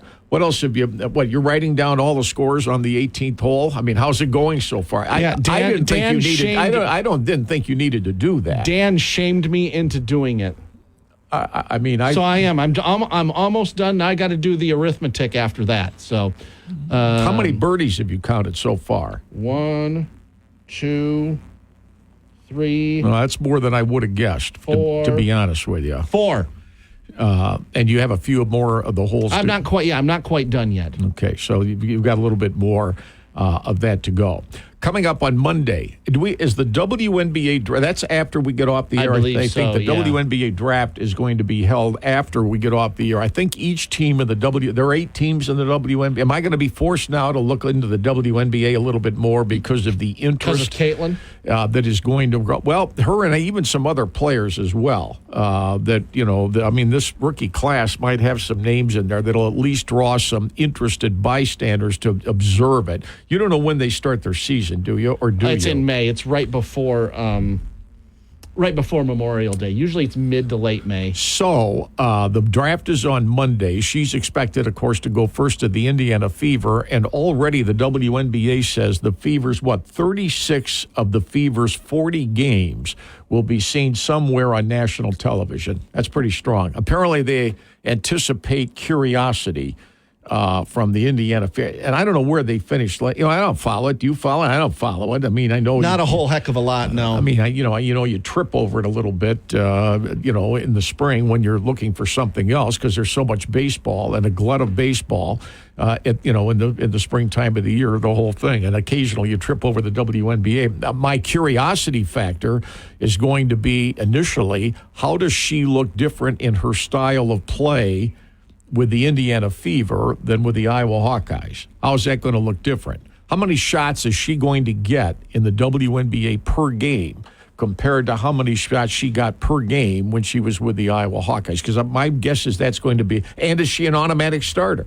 She'd be an automatic starter. Would she not be an automatic starter, Brock? They don't bring her off the bench, do they? And there could be there could be a mutiny in the stands from those who bought tickets to go watch. However, will her playing time not be nearly as significant in the WNBA, especially as a rookie, as it was during her college days? I mean, I guess all of that's to be determined. But that issue is coming up on Monday. So among the stories next week, Monday also, of course, will be the aftermath of the Masters with Ayani in here.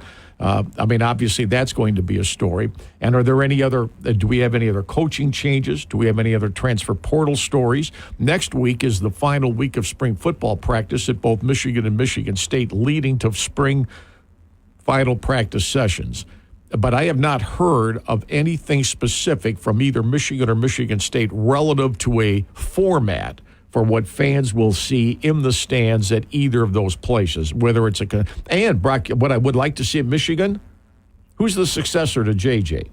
Who's the quarterback? Who does Michigan put on the field as its first-team quarterback following J.J. McCarthy? I'll say Alex Orji. I think that's what's going to be. I mean, I guess that's a reason, not a curiosity, to watch. And does Michigan, and at Michigan State's case, the fans, are they going to be just glued to the quarterback, Aiden Childs? And how much involvement will he have, running plays against whatever State's top defensive players are or not? I guess all of that is yet to be determined. And toward that end, who is Michigan State's backup quarterback? Who's the backup? Is it that 5th or 6th year guy? I don't know. I mean, they don't, you don't really get to watch a whole lot of that. But we can see if Comp is available after this commercial break we'll take right now, because he can get us caught up because we have a busy hour number 3 coming up. Cullington Water Hotline to join us is 340-263. Our email address is tim.stout@wilx.com. On we go. It's not a great day in mid-Michigan again today, but stay warm with us and join us on the Friday Sparrow Stout on Sports. Mid-Michigan has been blessed for 89 years with the convenience of a quality dairy store serving Mid-Michigan in so many different ways. Sundry items at any time you're short, you can run to a quality dairy store. Everything from gasoline to laundry to bakeries to delicatessen, you name it, and the quality dairy stores have it for you. And their fresh baked items are fantastic, and there's always something in the deli that's special every day. There's always high quality at Quality Dairy, serving you all over Mid-Michigan 7 days a week. Young or old, okay, male or female, you got some pains, you got aches, Peak Performance Physical Therapy is where you ought to start first. And they've got locations now in DeWitt, Mason, Westshire Drive in Lansing, and also Grand River Avenue in Okemos. 853-6800 is the number. Before you go through all those doctors and any of those surgeries, let their people take good care of you, as they've done for so many people in the area. And hey, if you mention Stout on Sports when scheduling your evaluation, you receive a free free gift when you come in for your first appointment. Peak Performance Physical Therapy. There's always great news. At any given time from iDevelopment, we get the latest from Nathaniel Ide. Thanks, Tim. Thanks for having me. Lots going on in every part of the city, whether it's Lansing, East Lansing, Okemos,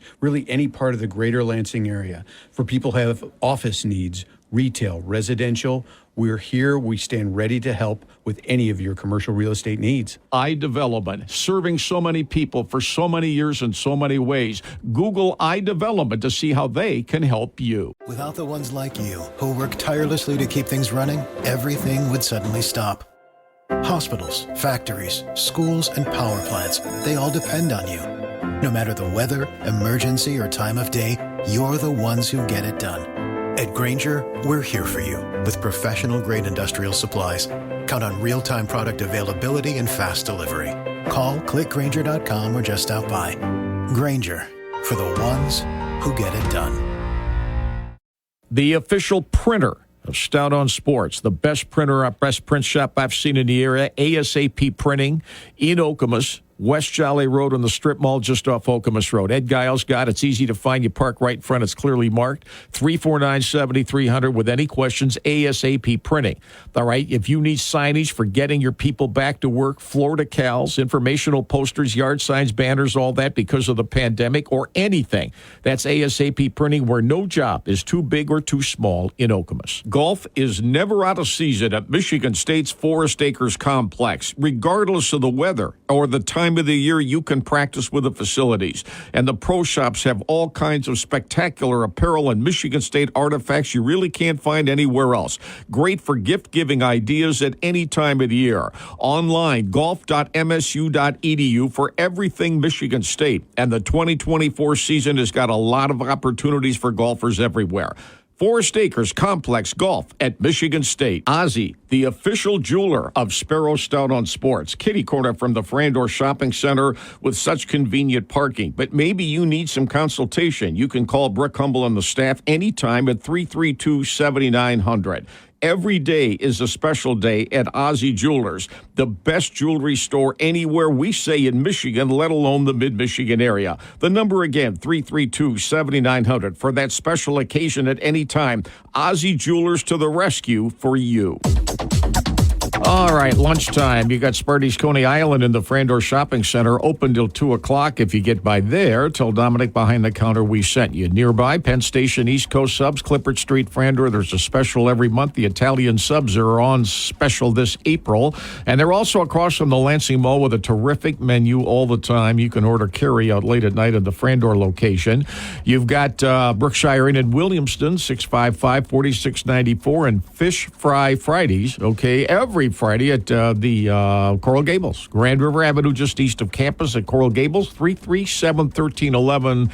Lunchtime suggestions for you from the Sparrow Stout on Sports. We've got all the sports you can handle, minus the sweaty jerseys and dirty jock straps. Sick. We're the Game, 7:30 a.m. And, of course, there's also Smokin' Pig Barbecue. They got the Tiger games on TV in their full-service bar. You've got Steakhouse Philly right across the Municipal Ballpark. I mean, they're all Arts Pub at Kalamazoo Street, Lansing, Greg Sinacropi. They've had a tremendous run. There's some more suggestions for you this lunch hour. I'm getting more details in this morning, which we did not have yesterday on the passing of O.J. Simpson. Yesterday, all we were notified of in the media, generally speaking, was that O.J. Simpson passed away from cancer at the age of 76. More details now. Brock, he died in Las Vegas, and he was suffering from prostate cancer. How long he had it, prostate cancer, as many people know, is extremely treatable if it is caught early. What his situation was, that I don't know, but that's the circumstances that involve him. His book issues, he was trying to write a book. He got paid $880,000 in advance of a book that never got published, but he used it to get out of debt. I didn't realize, Brock, he served 9 years in a Nevada prison before he was paroled. Right. And when he was paroled, he still denied that he was guilty of the issues he had in Las Vegas. and when he got out, because he claimed that he still was innocent, he was trying to get back his sports memorabilia, but of course a jury did not buy that, and he was imprisoned at age 61, and he served 9 years in a very remote northern Nevada prison, and there was a stint there he was the gym janitor. He was released in 2017, and he said, he told the parole board, "I've basically spent a conflict-free life, you know." Whether they all agreed with that, you can decide for yourself. He told the New York Times in 1995, "I don't think most of America believes I did it. I've gotten thousands of letters and telegrams from people supporting me." Rupert Murdoch canceled a planned book by News Corporation. He owns HarperCollins. Simpson offered his hypothetical account of the killings. It was to be titled "If I Did It," but that got canceled. And the book was retitled "If I Did It, Confessions of the Killer." So the follow-up story on the passing today through various media areas has a lot more details concerning the I don't know if there's any kind of a service in any way, shape, or form or anything, public. He married his first wife, Margaret Whitley, in 1967, moved her to Los Angeles the next day so he could begin preparing for his first season with Southern Cal. And if you saw our Channel 10 Sports last night, we showed video, his freshman season, one of his very early games when number 2 ranked Southern Cal played in Spartan Stadium. And boy, that video was amazing because it showed Spartan Stadium before the field was lowered. All those seats at ground level, those people never could see hardly anything with all the people in front of them. And, of course, the field eventually was lowered. And there were some plays that Michigan State made in that game against him that were very good. He threw a halfback pass for a touchdown. We showed that, number 32. But he had a big day that day, running for 190 yards and 2 touchdowns in Southern Cal's 21-17 win over Michigan State. And that season, 67, began the demise, at least in my opinion, of Duffy Daugherty as Michigan State's coach, because after his 2 great years of 65 and 66, he went 67, 8, 9, at 6 more years after the 66 season, compiling a record of 28 wins and 34 losses. And frankly, I think he was close to being dismissed by then-President Clifton Wharton. And Duffy had no relationship with him after being very close with then-President John Hanna through most of his career. But Duffy stepped away on his own at age 57 after the 1972 season. But O.J. Simpson started getting name recognition after that September 1967 21-17 win over Michigan State. So that's in today. I saw some of the coverage of the various news channels last night. I saw Cato Kalin last night. Oh, my goodness. We haven't heard from him in years. Cato Kalin, he was in her. Brian Cato Kalin. Cato Kalin, he was on with Fox. I mean, I went to all of them between CNN, Fox, NBC, ABC, CBS. They all had their own little bit.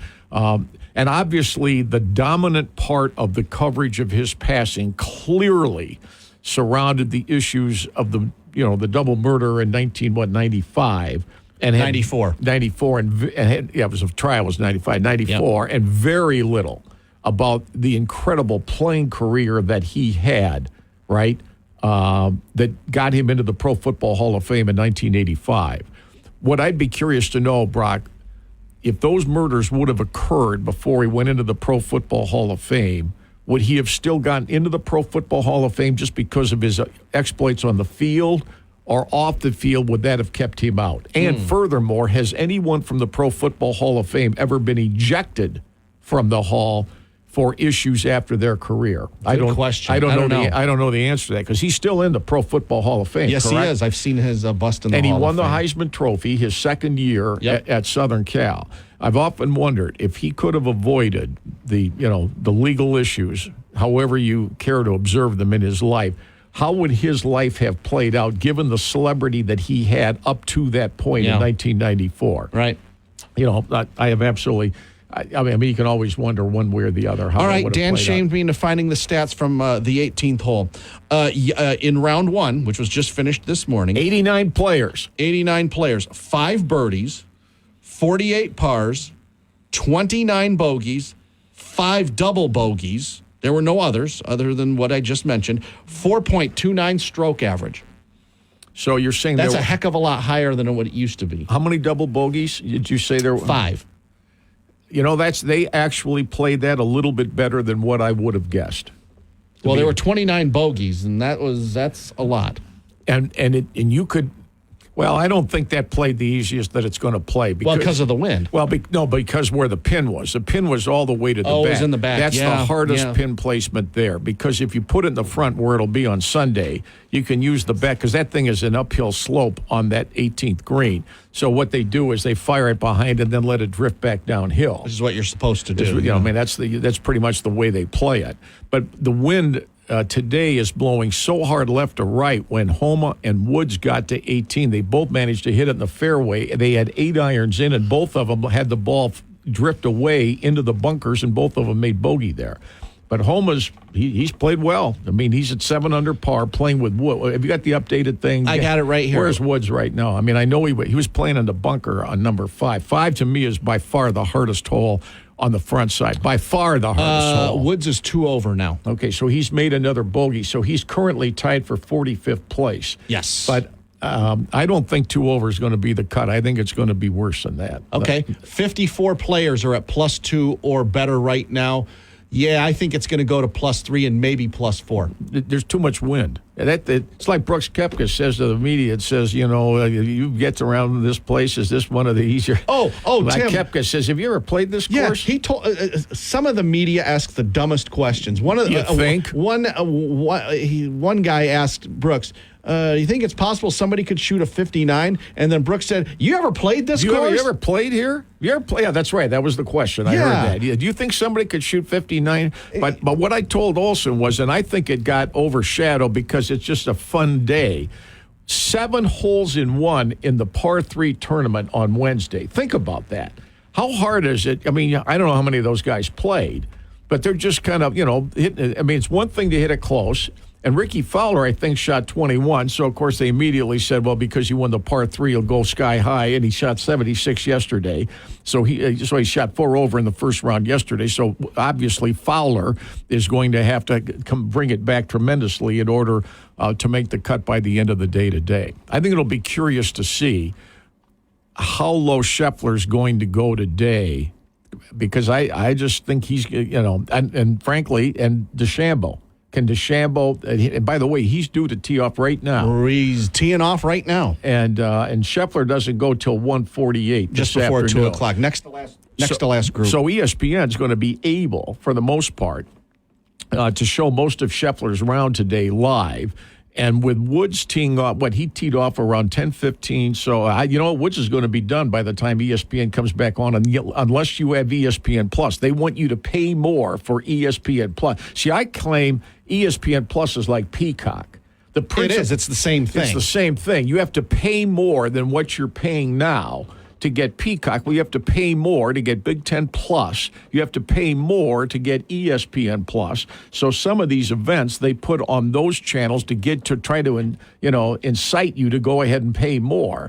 Try to motivate you that you're going to pay more because there's some events that it's all heading in this direction. And that Peacock is going to be far more prevalent moving forward with the NFL. That's going to happen. They've pretty much said that. I mean, they're just very quietly, more and more of these NFL games are going to move to Peacock or another type of service whereby you have to pay more than what you are already paying now, depending upon what the game is. Yeah, you're still going to have Sunday afternoon doubleheaders because the networks need it.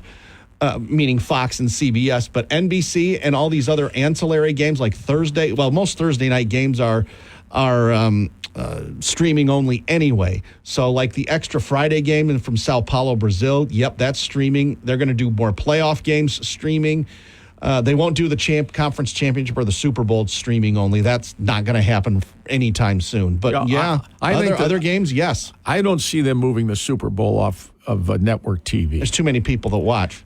Well, they can make too much money with it doing it the way they're doing it now. Why would you take something that isn't broken and try to fit? I mean, in other words, look at the money that they make off a Super Bowl now in a variety of different ways. So if it's not broken, why try to fix it? Where to me, they got a lot of wiggle room with these regular season games. And aren't they going to 18? They're going to get to an 18th regular season game. It's going to happen. It's just a matter of when, because the owners want it. And if they make it feasible and they make it financially viable for the players, they will do it. The players don't like it, but grudgingly, they'll go with it if they're guaranteed more money. And I'm wondering, moving forward in the next 5 to 10 years, is the average salary for a National Football League player going to eclipse the average salary for the NBA and Major League Baseball? I see that happening. And I never would have guessed that 30 years ago because there's so many players you got to pay. Yeah. But their revenue stream is massive. It's unreal. And they're trying to wipe out the NBA on the holidays with their own holiday. On Christmas Day. Yeah. They're not going to do Christmas Eve, but they are going to do Christmas Day and try to wipe out the NBA, which if it comes to both of them at the same time, you know who's going to win. It'll be the NFL. More in a moment. You can join us on the Culligan Water Hotline at 300-4263. And you're listening to the Friday Sparrow, Stout on Sports.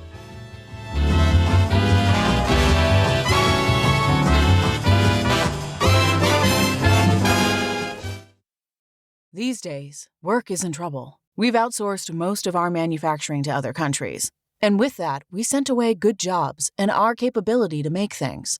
American Giant is a clothing company that's pushing back against this tide. They make all kinds of high-quality clothing and activewear, like sweatshirts, jeans, dresses, jackets, and so much more, right here in the USA. So when you buy American Giant, you create jobs in towns and cities across the country. And jobs bring pride, purpose. They stitch people together. If all that sounds good to you, visit American-Giant.com.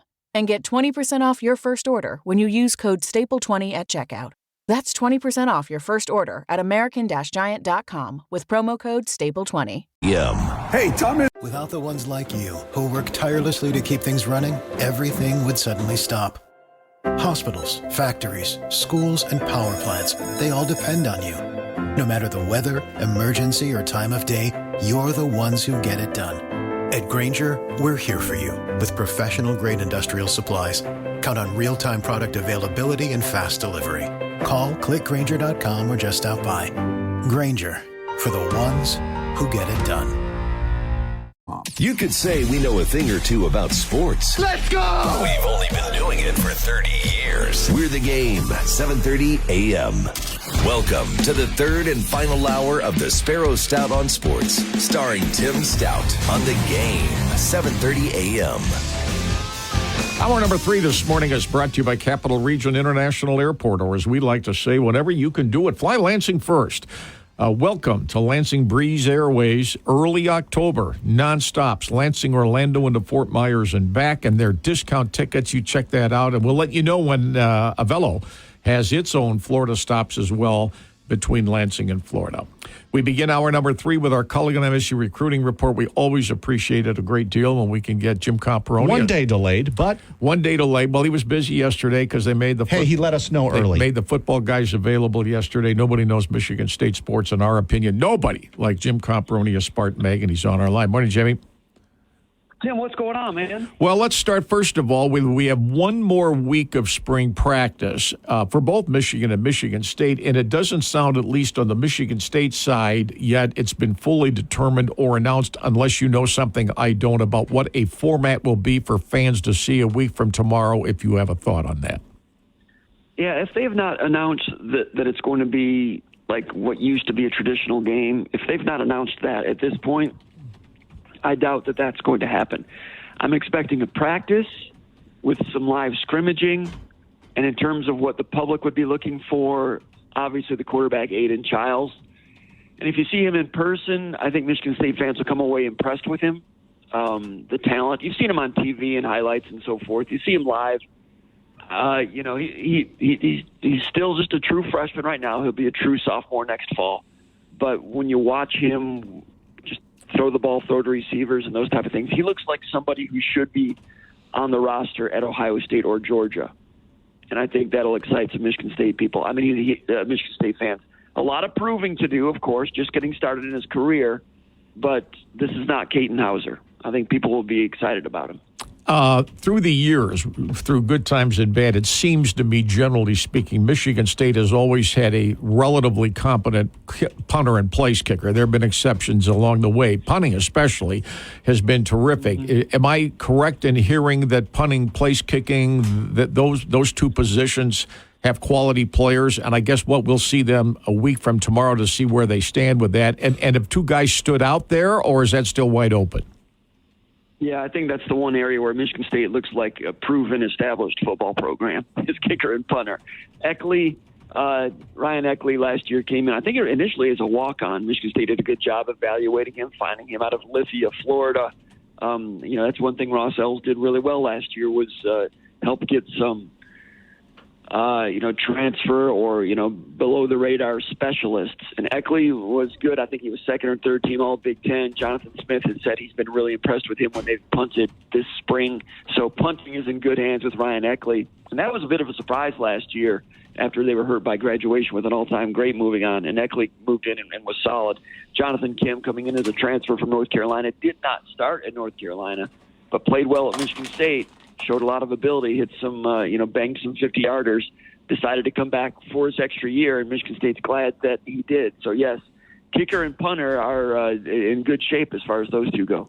Will Aiden Childs, the offense built around him in the fall, feature more of his ability to perhaps create plays with his feet and run?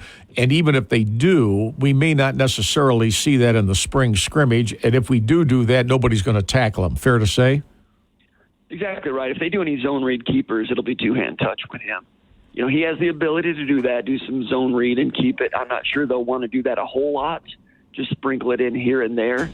Like J.J. McCarthy was an excellent athlete at Michigan, and, they only sparingly asked him to run. Now, in some key situations to move the chains to win some games, yes. But you don't want that guy carrying the ball 20 times a game. Childs can do that a little bit, but he's valuable in the pocket or throwing on the run and, counter boots, establishing the run and then, getting drags and over routes to tight ends. He can do a lot of things, still has to prove a lot, like I said, but he gives you a chance to have a diversified playbook. He's going to be exciting. It'll be interesting to watch him.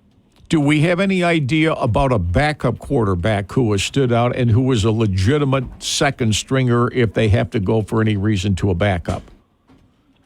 Yeah, Tommy Schuster is a guy they brought in, transferred from North Dakota.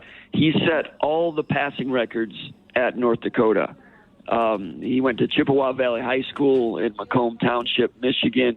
He threw for 9,000 yards at North Dakota, started for 4 years. Threw, 90 touchdowns or something like that. He's only 6 feet tall. He's not very tall, and he's not a speed burner, but he's a wily veteran with excellent accuracy. And, Michigan State, when these guys, Jonathan Smith and Lindgren and these guys were hired at Michigan State, they had 0 quarterbacks in the program, which is unthinkable. I remember when those guys entered the portal, I remember thinking last November or December, this is the first time since World War II that Michigan State did not have a scholarship quarterback on campus. It was strange, right? They bring Aiden Childs with them, big-time talent. All right, who else are you going to put on the roster? They've got Andrew Shorefar walk-on from DeWitt, and he's a good, solid walk-on. He's been around a while, and I think he could go in and function. But they needed other people, okay? So they signed a couple of high school guys. That sounds fine. They're mid-season enrollees. They're enrolled right now. That's okay, but those guys are 18 years old. You need somebody else who has taken a snap, who has some experience, and is not afraid to join a roster with Aiden Childs. That's hard to find. Anyone who wants to come in and start, you're not starting in front of Aiden Childs, okay? Schuster's a guy that started for 4 years at North Dakota. He's been there, done that. He's a Michigander. Always liked Michigan State, wanted to come back, get on the team, compete for the job, or be a number 2 guy. I think Michigan State, in terms of what they had in December, in terms of 0 quarterbacks, did a really good job getting an A-list talent guy in Childs, throwing a couple of high school guys at the last minute, flipping one from Utah State, flipping the other one from Ball State, and then going out and getting a 4-year starter from North Dakota, school record holder, guy from Michigan, coming back, an experienced guy to be your second string. I'm not saying he's going to come in and lead a 2-minute drill to beat Penn State or anything like that. But in terms of having 0 quarterbacks in December and what they have right now, I think Michigan State did pretty well. So the guy's name is Tommy Schuster. You'll see him on Saturday, April 20th. I've watched him a little bit in spring practice. The coaches, they're pretty happy with him. They knew what they were going to get with him, a guy with experience and accuracy. He would not have the same playbook that Childs did. Just like last year at Oregon State, Childs did not have the same playbook that DJ Uiagalelei had. Frankly, Childs was more talented than DJ Uiagalelei, even though Uiagalelei, when he was at Clemson, was supposed to be the Dr. Pepper Player of the Year. Going when he became a starter, didn't work out. Went to Oregon State, did okay, but Childs was the guy that Smith and company wanted to bring to Michigan State. And Schuster is a capable, experienced second-string guy that that Michigan State did a pretty good job going out and getting somebody to fill that role. Probably will never start. Michigan State's hoping he never has to take any meaningful snaps. But for a guy in the bullpen, it's not bad. Absolutely. Now, after April 20, the following week or so, is it realistic to expect some kind of transfer portal activity both coming and going? Or do you think it'll be pretty well set with the roster that's going to come back into spring camp in August? Because I would think there would still be some kind of portal activity anywhere, let alone here, if you agree with that. No, I think you're right. I think Michigan State's going to be busy in the portal, continue to be busy after the spring. Like you said, I think there'll be some people going and there'll be some people coming in. I think that they're going to be looking maybe for, another wide receiver, maybe another corner. Wouldn't be surprised if, maybe another offensive tackle in there somewhere. They're still waiting for Luke Newman to enroll. Pretty good. I thought a really good offensive lineman at Holy Cross, another guy from the state of Michigan.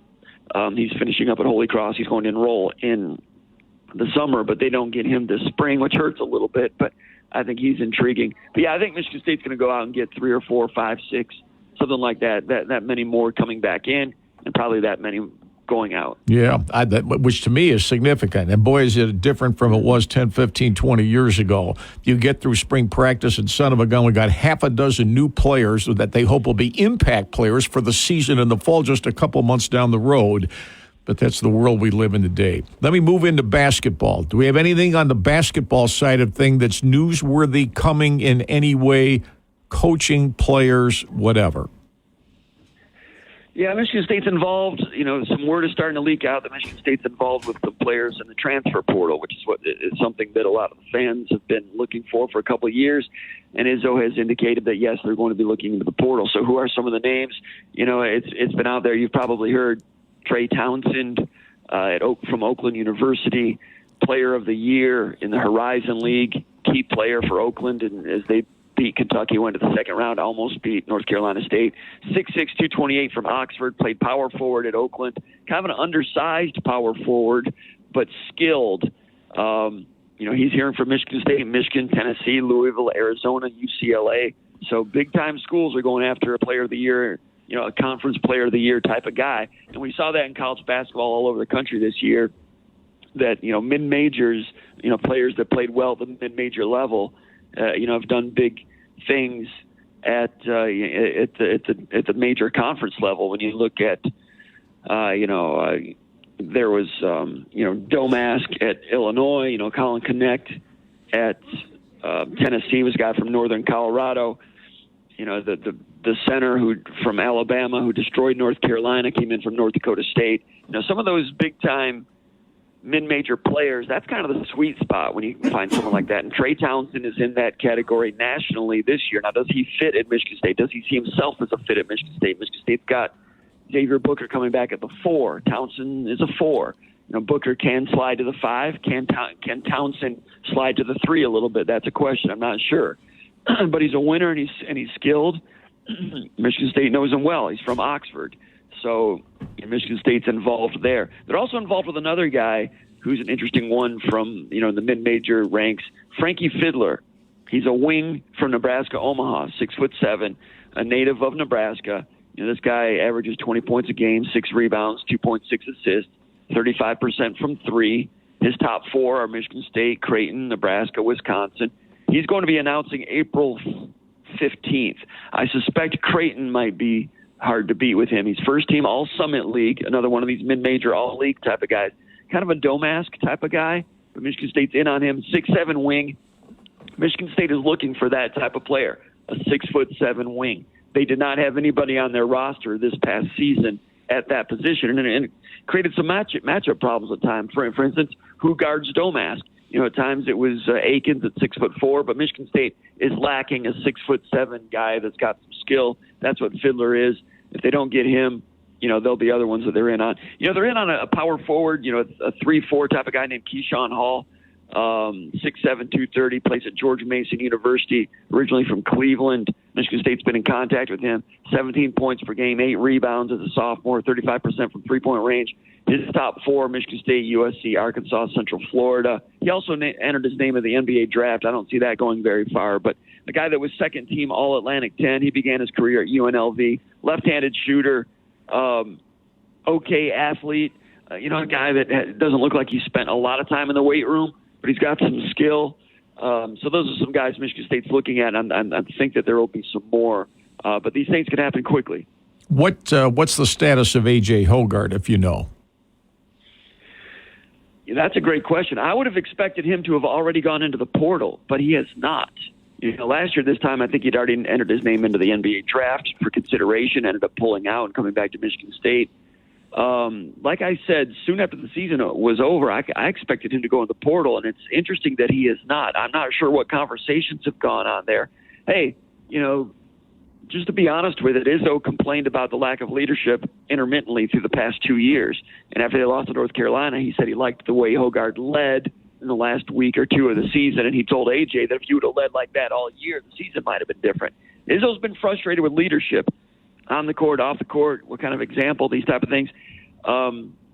So I think Izzo was looking forward to turning the page and getting off to a new leadership chapter with Jeremy Fears. I've not spoken with anyone over there in a couple of weeks. I'm wondering if Hoggard is petitioning to try to stay, trying to talk his way into staying another year. Honestly, that's what I'm thinking. If you ask me what I was thinking, if me and you were having breakfast somewhere around town, and what am I thinking? That's what I'm thinking. Again, I've not talked to anyone over there, so I don't know. So that allows me to talk off the cuff a little bit more, right? So it's peculiar, in my opinion, that he has not entered the portal. Well, and I'll leave it at that for now. To your point, a year ago, it didn't take long for him to enter his name in the NBA draft. Now, the thought was, well, he can pull out. So I thought, why wouldn't you do that again? Some of these guys they enter the draft and enter the portal, and then one of the two is going to hit for them. And I get that in today's world. The reason I asked you is the silence on his part has been deafening. Especially at this time of the year. It's been more than 2 weeks since the season ended. And, there's been some clarification on, some of the veterans and certainly Sissoko and that, but I haven't heard a word. And I'm like you. I mean, we got guys over there. They don't know what he's going to do because they haven't heard anything. Mm-hmm. So people out there listening, people listening might be wondering, well, if he wants to stay, why wouldn't you keep him? Well, like I said, the leadership part has been a struggle, and it's something that has frustrated Izzo. And sometimes, before Cleves and Antonio Smith could really take over as leaders, some other guys, good guys, but like, Jamie Fike and John Garvalia and Ray Weathers, those guys needed to move on so the next group of leaders could come in and take over. Before Draymond Green could take over, some of those other guys, Kalen Lucas, good kid, but, in terms of leadership, they needed him and, Corey Lucius and Delvon Rowe to an extent, Darrell Summers. Those guys needed to move on so that Draymond Green could take over as a leader. So sometimes you need guys to move on. So people out there might be wondering, well, why wouldn't you keep him? Well, there were headaches.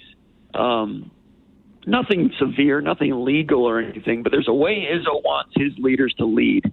And if the hunting dogs won't hunt, you got to change dogs. One other thing, is there anything in? I mean, we've heard this week that Sadie Washington has interviewed to become an assistant coach, but he could be one of a number of guys. Any insight on where all that stands right now since Mike Montgomery left for Detroit? Yeah, and there was some smoke about that, the last couple of weeks. And yes, I think he's a prime candidate. He's known Izzo for a long time. You may remember, back when Sadie was a player, Michigan State took a long look at him. Heath Coat liked him. Ended up going to Western, but he's been favored status type of coach for a lot of years, even while he was at the University of Michigan. Not surprised that he's in the running there. And like Izzo has said, he's going to interview a lot of candidates, more so than he has in the past. and make some judgments. And I think Sadi would be a really interesting candidate. And if Michigan State, if he gets hired, keep an eye on Terrace Reed. He's out there, and that could help Michigan State with Reed. Reed and Izzo recruited Reed hard. He went to Michigan, and Izzo does not burn bridges. When he loses a recruiting battle, 99% of the time it's very friendly the way it ends. And that there's some good networking out there. Now, what does that do with your current roster? What would they think? That's all part of this as you try to construct a roster. If you bring in one player, do other people then hit the portal? These are concerns, and it's a headache for coaches, but there's also potential to make some strides. It's a tough puzzle to put together, Tim, but there are some interesting pieces out there. There are. We always appreciate it when Jim joins us. We'll get a little preview again next week when we get back, hopefully on Thursday, of the Michigan State spring game, which is a week from Saturday at 2 o'clock in the stadium. Jimmy, have a great weekend. Appreciate all the insight as usual. Jim Comproni, SpartanMag.com. We'll talk to you again next week. Thanks a lot, Tim. We'll go to break. Culligan Water Hotline, 342-63. Tiger screwed up the seventh hole. He bogeyed it, so he's back to 2 over par. And DeChambeau and Homa are still at 7. Yeah. And Scheffler tees off at 148. And Kentucky has officially announced Mark Pope as their new head coach. And Duke's Kyle Filipowski has just entered the NBA draft. No shock there. So where that all ends up, we'll have to see. What's on your mind? How about joining us on the Culligan Water Hotline at 342-63? Our email address, tim.stout@wilx.com. And you're listening to the Friday Sparrow Stout on Sports. Have you tried Penn Station East Coast Subs? There's 2 locations convenient in our area, Clippard Street, Frandor, and across from the Lansing Mall. Always a monthly special, and for April, how about the Italian subs? And you get it as a special as well. Either dine-in or carry-out. And from the Clippard Street, Frandor location, you can go ahead and order online, pick it up late, take it home after the restaurant closes later on in the evening. Fantastic food from Penn Station East Coast Subs every day of the year. The Emerald, one of the great public golf courses in all of Michigan, just north of St. John's. You make your plans for 2024 now. You want your outing at the Emerald for 2024. Choose the Emerald for your next special golf event and let their staff show you what a golf outing is about at 224-6287. And the Emerald is a great place to host your social events, from intimate gatherings to parties and receptions. Jay and Katie Eccleton will take good care of whatever you want any time of the year at the Emerald. 2024, a big year for Culligan of Lansing. Culligan Water of Lansing has been so tremendous through the years in the community for so many people in so many different ways, and we love to get the latest when Craig Prang from Culligan of Lansing can fill us in. Craig? Yeah, thanks, Tim. We're really pushing the drinking water these days, and we've got smart products, so you can even watch all the indicators on your phone. You can tell when the filters need to be changed, how much life you have left in those filters, the quality of water that you're drinking. If you want to set goals, say you want to drink 64 ounces of water a day, you can set that goal and it will remind you. So these are drinking water systems. They're easy. They're affordable. You can rent them. You can buy them. Really, you can do anything you want with them. They have a lifetime warranty if you buy them. And it's pretty simple. I just come out, take a quick look at it, see what you kind of have and need, and we kind of go from there. Just give me a call. Culligan Water of Lansing at 393-1900. Craig Prang and the great staff at Culligan, more than happy to help you at any time of the year. See for yourself. Bull Janitorial, the name to trust in the commercial cleaning industry around mid-Michigan. They offer a wide range of janitorial, custodial, and maintenance services. In addition to professional cleaning services, they also supply materials and equipment such as restroom supplies and more. There is not another commercial cleaning company you'll find that does it all for you like Bull Janitorial. They're open 24/7 when you need help. Call them 694-6642. Great employment opportunities at Bull Janitorial as well. Without the ones like you, who work tirelessly to keep things running, everything would suddenly stop. Hospitals, factories, schools, and power plants, they all depend on you. No matter the weather, emergency, or time of day, you're the ones who get it done. At Grainger, we're here for you with professional-grade industrial supplies. Count on real-time product availability and fast delivery. Call, clickgrainger.com, or just stop by. Grainger, for the ones who get it done.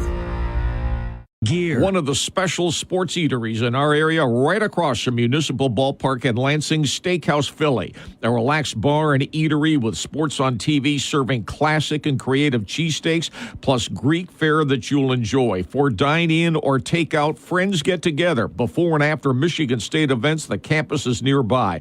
Open at 11 a.m. each day. Get the menu online at steakhousephilly.com. 337-2210. What a wonderful place you'll enjoy anytime. Steakhouse Philly. Farm Bureau Insurance of Michigan, dedicated to serving this state and only Michigan. Founded in 1949 by Michigan farmers, members of Michigan Farm Bureau, who wanted an insurance company that worked as hard as they did, gave honest service, cared about Michigan's future. More than 800 associates to serve you. Nearly 450 agents over all regions of Michigan, prepared to protect you from the risks of everyday life. Check out the ratings, and you'll find that you always win with Farm Bureau Insurance of Michigan. Capital Region International Airport, whenever you can do it. Fly Lansing first. It's so much more convenient. And now let's go ahead and tell you about Breeze Airways, okay? Providing nonstop service from Lansing to both Orlando and Fort Myers in Florida, beginning early in October, and you can book your tickets now. Whenever you can do it, you know what the conveniences are. Cheaper parking, much easier to get through all of the security, and just checking in and out right away. Whenever you can do it, we say fly Lansing first and take Breeze Airways in the fall now, Lansing to Florida. The iconic Coral Gables restaurant on Grand River Avenue in East Lansing, more than 90 years young, with so many loyal customers, so pleased that Coral Gables has survived the pandemic and is bigger and better than ever. Catering, carry-out, employment opportunities, all of that at 337-1311. And the fish fries are spectacular on Friday night. When you've got some time to spare with friends and family, you know what the history's been like around that restaurant just east of the campus, Grand River Avenue. You'll always enjoy Coral Gables Restaurant, East Lansing. Don't forget, you can watch the Tiger games now at Smokin' Pig Barbecue. Their completed bar. They're very proud of it. You go have fun anytime. Smokin' Pig Barbecue on Elmwood Drive on the west side of Lansing. And don't forget, for any real estate issues in any way, shape, or form, it's the Munn team. John and Jan Munn, realtors who've got results for years and years and helped so many people in so many real estate ways. Take advantage. John's cell phone, 881-6623. Jan's cell phone, 282-6781. From the Breslin Center to Little Caesars Arena, we've got the sports opinions that matter to you. From the Driven Collision Studios, we make friends by accident. On the Game, 7:30 a.m. The Driven Collision story of the day, of course, is round 2 of the Masters, and we'll be keeping you up to speed on that as we get toward the top of the hour. There really isn't much change from what has been reported. We'll get caught up on that. The weather this weekend in the area looks to be far improved from what it has been so far this week. And I said to Brock, I'm wondering, with all of the postponements from early weather, because it's been a struggling week, are we going to have enough, dates available to replay soccer, lacrosse, softball, baseball, tennis, golf? Do we have enough time? Do we have enough officials? Do we have enough days? Oh, my goodness. Is all of that going to work one way or the other? That we'll have to wait and see. Although, everybody's going to be active this weekend because the weather tomorrow and especially Sunday going to be great. Is going to be a lot better than what it's been. Culligan Water Hotline in DeWitt. Dave is on the Friday Sparrow Stout on Sports. Good morning. Morning, guys. Listening to your buddy Olsen there talk, he certainly has an interesting view as to what goes on because, Tiger and a number of people years back before this current regime was in power in Saudi Arabia went willingly over there because they got paid big bucks. In fact, anything in Europe or in the Far East that those guys played in, they got a handsome check just for showing up. And this latest business, especially when the politics got involved with it, and this is not a political show, but there's a lot of politics involved with things that have to do with Saudi Arabia. It seems to me that some of the people turned it down for those kinds of reasons, and other people said that much money is too great to ignore. And here's the secret: what happens if if LIV dissolves, and you have to kind of put your shirt in the back closet somewhere? what happens with all this bonus money? Do they just get to keep the $500 million or $300 million or whatever millions those guys just seem to have signed up for? Do they keep all that? And does this other money that I guess you call it the American-backed tour, are those guys going to get bonuses just because they stayed to try to equalize what went on? Because if they try to merge these two tours and that equity or inequity, depending on how you look at things, is honored, this is going to be a real kettle of fish as far as one particular professional sports, let's say golf, is going to be. And, this is all going to play out with the Major League everything. The money is going to have a big swing of adjustment here because you can't justify paying somebody $330 million to play baseball. You can't do it. Nobody and then they turn around and sock you an extra $7 a month to get to watch them. I mean, they were on TV for free, then you paid for cable, and now that you got cable, hey, they need another $8 to watch what you want to watch. It's going to price itself right out of existence. It really is. Well, he's covered a lot of ground there, Brian. Man, that's a lot. That's a lot of subjects right there. Other than the fact that the guys that were getting the money early on by a contractual basis, my guess is that whatever they were contracted to get paid, the Mickelsons, the DeChambos, guys like that. Don't worry, they'll get paid whatever they were. Otherwise, lawyers will be involved. That was a lot in one fell swoop there. And timely topics. I mean, they're all in the news. There's no question about the whole thing. And don't say about and DeChambeau's going to. He's got a par putt on number 2 because he blew one of his shots into the green. Nice par. He made a terrific recovery, so he stays at 7 under through 2 holes on the backside. They say he's putting like crazy. To me, who wins these tournaments all the time, it's the guys who putt the best. Well, especially at the Masters. Dave said, you can't justify paying a baseball player $300 million. Most of the rest of us agree. Except the Major League Baseball players who think they're underpaid. Well, then they have the gall to say and think that they're underpaid. To me, if you're dumb enough as an owner to make a mistake like and it's also one thing to pay a guy like that, and he's going to sell a lot of tickets and get the money back, and he's going to provide a lot on the field. But if you're paying it to a guy that ended up hitting a 190 and struck out 190 times, like Anthony Rendon, who doesn't care about baseball anymore. That's one. But Giancarlo Stanton of the Yankees, although they say he's off to a decent start. They said in the offseason he dedicated himself to not going through all that again because, like Javi Baez of the Tigers, they just simply cannot have those numbers that diminutive for the money that they've invested in them. But look, these contracts, you can hit and miss on them. And the guy that's now getting all the money, although he's deferred a lot of it, is Shohei Ohtani. Yes. But how this plays out moving forward, remains to be seen. Now, even with the good weather around here, Michigan State teams are on the road. Tomorrow, men's tennis, 18th-ranked Michigan State at the nation's number 1 ranked Ohio State team. It would be a massive upset in men's tennis if Michigan State won at Ohio State tomorrow, but the program here, under the second-year coach Harry Jaden, is a lot improved. Then they go to Penn State on Sunday. Softball, they're at Penn State for 3, and that it'll be an upset if Michigan State softball wins any one of those 3 games. But they begin at 5 o'clock today, then they play Saturday and Sunday. They go in, State goes in 14-23 on the season. Penn State's 28-8. Baseball, Purdue is at Purdue for 3, beginning at 5 o'clock this afternoon. Spartans are 14-16. And they want to atone for their mercy rule 10-0 loss at home the other night to Central Michigan. Purdue is 5-4 in the Big Ten. Michigan State is 3-3. Michigan baseball, Wolverines are home for 3 this weekend, beginning at 8 o'clock tonight, Brock. 8 o'clock, they got Minnesota for 3, and they're going to try a regular full. I don't know why it's all the way to 8 o'clock, and I don't know that television is involved in that. Maybe BTN is involved. That's the only way they can do it. I don't know whether television is involved, but for the spring sports, so around here, there really isn't much going on. Now, next weekend, that changes because a lot of them are home alongside the football game, so the campus is going to be active. By the way, did you see yesterday among the commencement speakers for Michigan State graduation?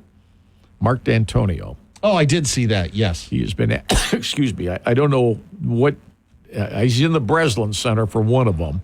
I don't have the details of when and where and time, other than amongst the commencement speakers for spring commencement, Mark D'Antonio was in that group. Izzo's done it before. Right. And so D'Antonio was announced yesterday as being a commencement speaker. You said the cut at the Masters would go up. It has.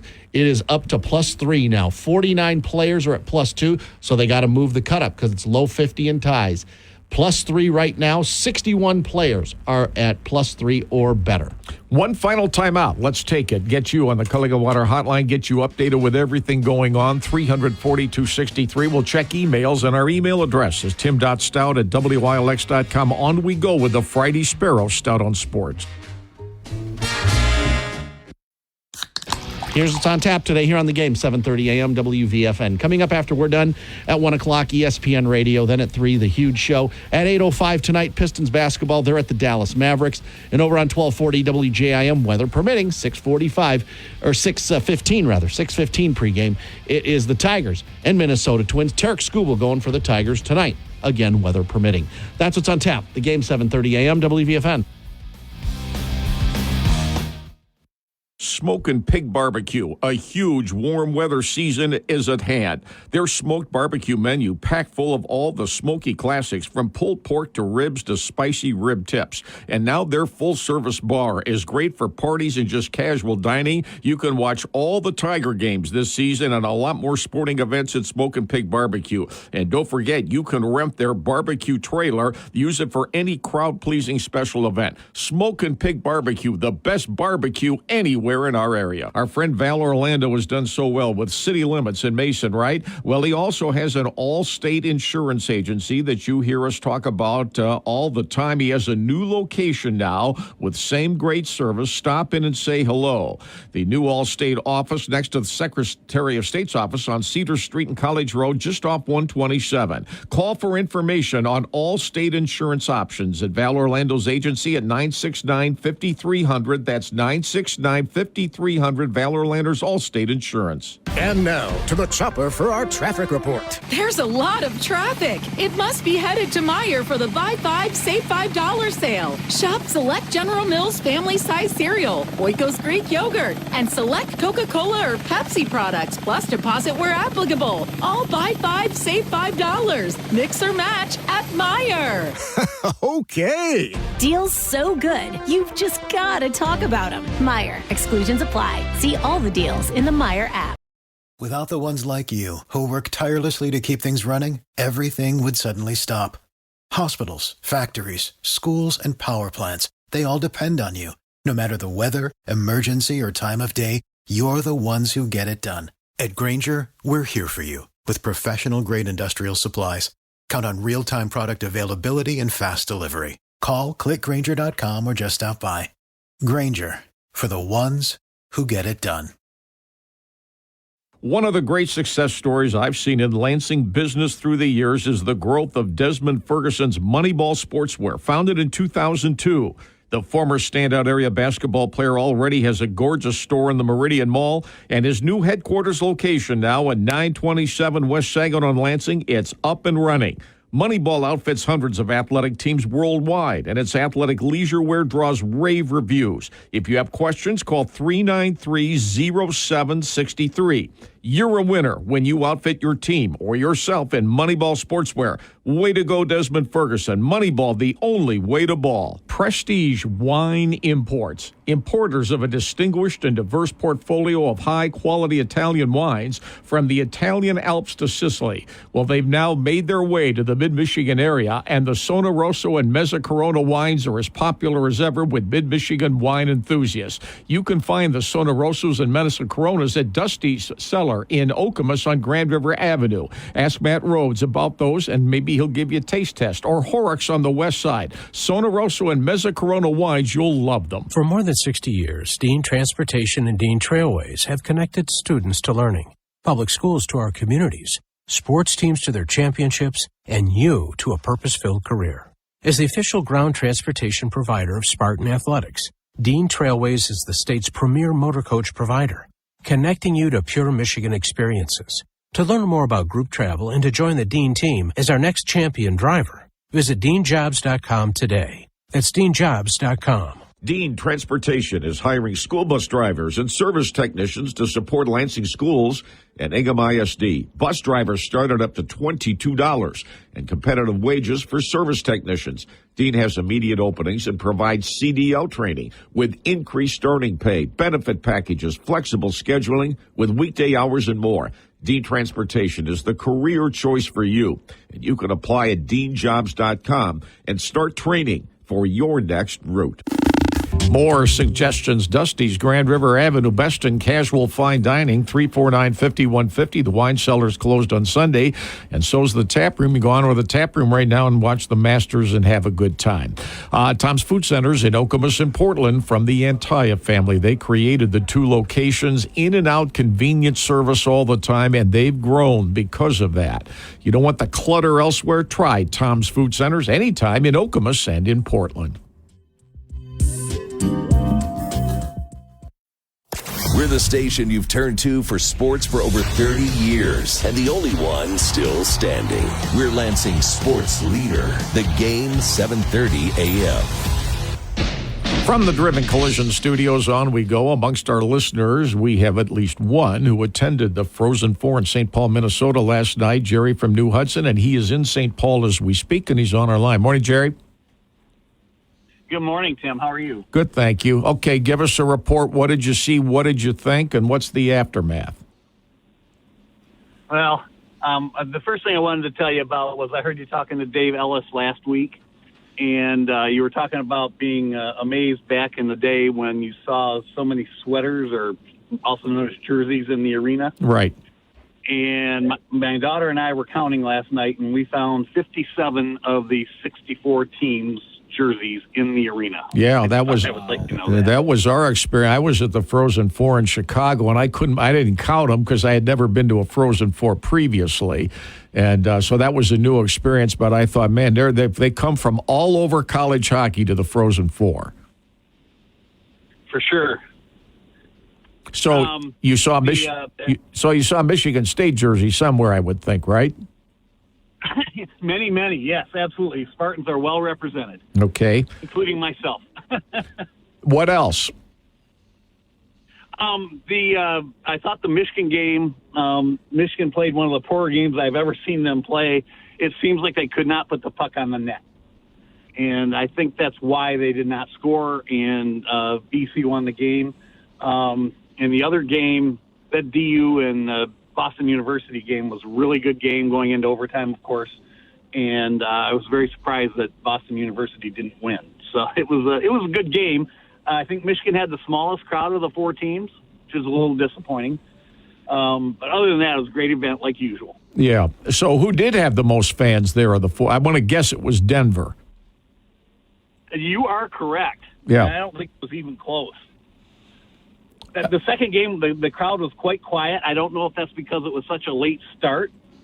But there's no doubt that the DU fans were the loudest. It was nice. We had all four pep bands there, so that was good. So, like I said, overall, it's a very excellent event. XL Energy Center is a beautiful facility. And will you be there tomorrow night for the title game?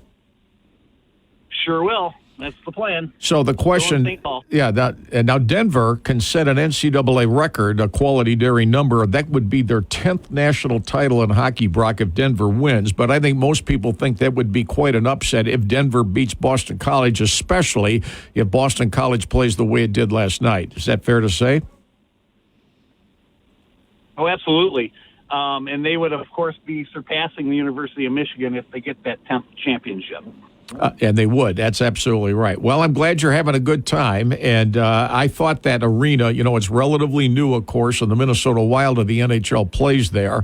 And it looked, I've stayed with it, like you say, going through two games. And, that's at least 45 minutes to an hour between the games. And with that overtime game, you thought, when in the world is Michigan and Boston College ever going to get underway? And they only needed the one overtime. I thought it was a crazy goal, though, that ended the game because it went right through the guy's legs from about 15 feet out. Did you have a good view of it? Absolutely, and you're right.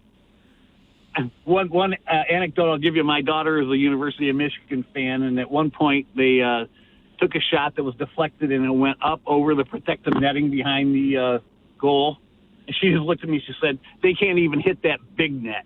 I thought that was funny. Yeah. Well, at any rate, all right, good, Jerry. Give us a report on Monday on Monday. That you're kind of our de facto reporter, Jerry from New Hudson, who, as a Spartan, who was there.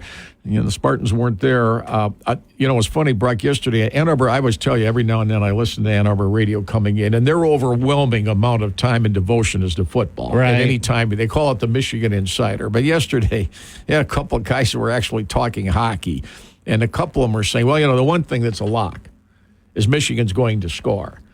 For Michigan to beat Boston College, they're just going to have to outscore them because I don't know if they can shut them out. But Michigan will score goals. Well, they got shut out. Although shutting Michigan out is extremely difficult to do. It's not as if I just think once Michigan got behind, they got behind quickly. It was the first 4 minutes of the game. They were down 1-0. They were in trouble then. So they were in trouble right there. But you think, well, one goal, they can get that back. And look, I thought they played hard all the way. They played hard. And, you can't take – there were penalties called in the game, not an overwhelming number, but there were penalties called. But to his point, they did have some point-blank shots that I thought they just missed. I always claim that's the one big difference I see between the colleges and the NHL.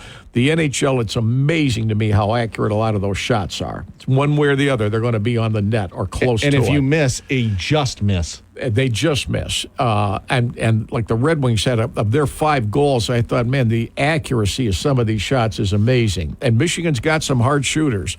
And Boston College had a couple of fluky, they had a wraparound goal, and that went in. And then there was a 5-hole goal, and that went in. And look, in a one-game knockout, maybe it's not your night.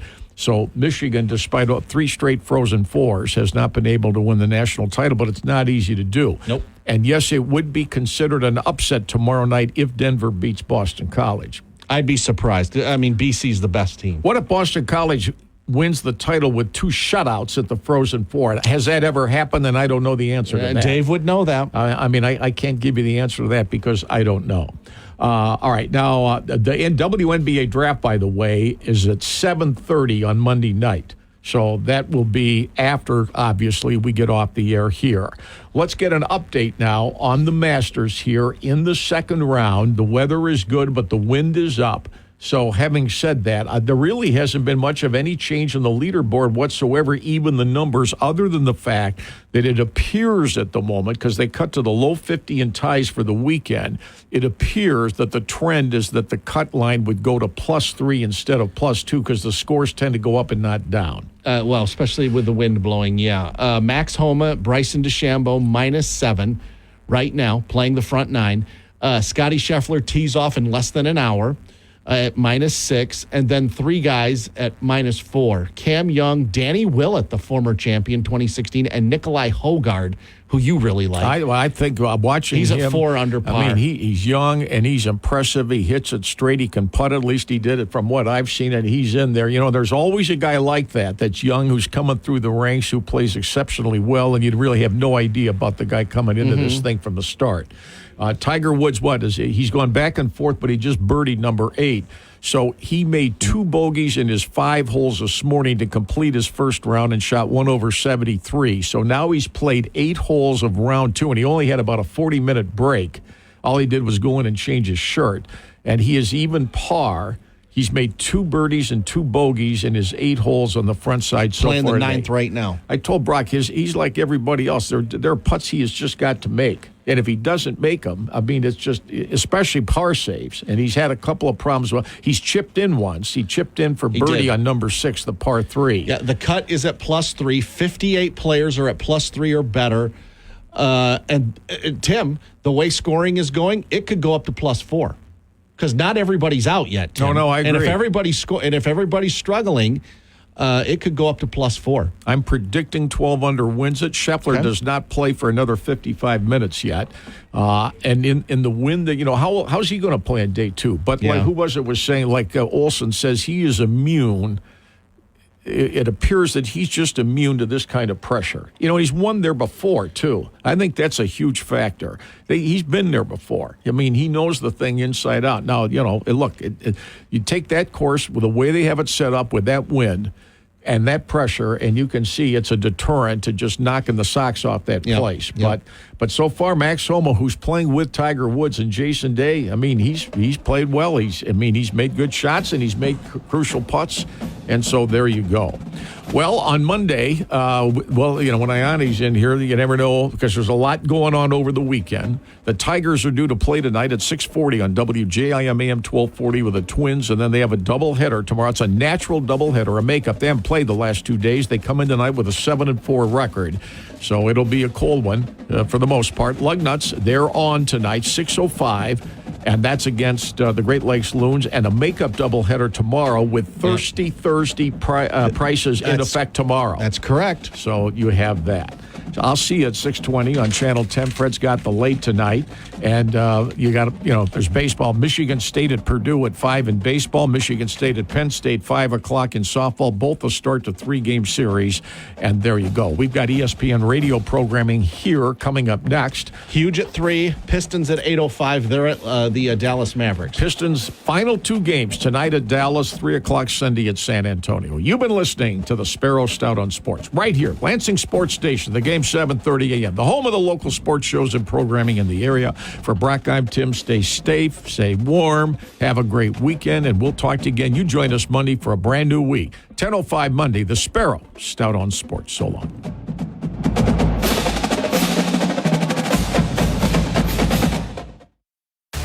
The Michigan News Network. I'm Beth Fisher. Expect strong winds today across Michigan. The National Weather Service in Grand Rapids expects winds to increase into the 40 to 50 miles per hour range as a storm system moves through the region. They also say power outages are possible. In northern Michigan at the Gaylord Outpost, they're expecting wind and rain with gusts as high as 50 miles per hour, which could lead to downed trees and power outages. A wind advisory is in effect for the entire Mitten and the eastern half of the UP until early Saturday morning. Residence hall and dining rates will be going up for some Michigan State University students for the next school year. The MSU Board of Trustees approved a 6.89% rate hike for incoming silver dining plan students, which will make their cost $12,564.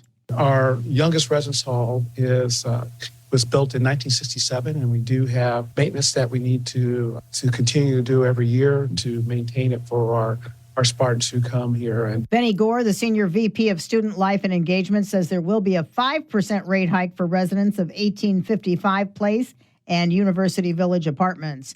A new regulation on coyote hunting in Michigan has spurred lawsuits from hunting organizations hoping to keep the practice unrestricted year-round. The Natural Resources Commission has voted to ban coyote season from April 16th to July 14th. Since 2016, the season has lasted throughout the entire year. Is it taking too long to get your mail? Senator Gary Peters has scheduled a hearing next week, trying to get answers for what he calls mounting concerns about timely mail delivery.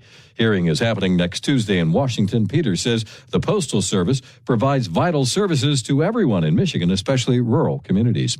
MNN's Greg Bowman. Tonight's Mega Millions jackpot is an estimated $120 million. I'm Beth Fisher for the Michigan News Network. An official message from Medicare. A new law is helping me save more money on prescription drug costs. Maybe you can save too. With Medicare's Extra Help program, my premium is $0 and my out-of-pocket costs are low. Who should apply? Single people making less than $23,000 a year or married couples who make less than $31,000 a year. Even if you don't think you qualify, it pays to find out. Go to ssa.gov/extrahelp. Paid for by the U.S. Department of Health and Human Services. As Michigan's Attorney General, I know the last year has been tough on so many, and it can be hard to ask for help or even know where to get started. But there is money to help Michiganders recover, and I'm committed to helping you find support through these trying times. If you need help with your bills, call 211 or visit mi211.org or seek state emergency relief at michigan.gov/MIBridges. Without the ones like you, who work tirelessly to keep things running, everything would suddenly stop. Hospitals, factories, schools, and power plants, they all depend on you. No matter the weather, emergency, or time of day, you're the ones who get it done. At Grainger, we're here for you with professional-grade industrial supplies. Count on real-time product availability and fast delivery. Call, click Grainger.com, or just stop by. Grainger, for the ones who get it done.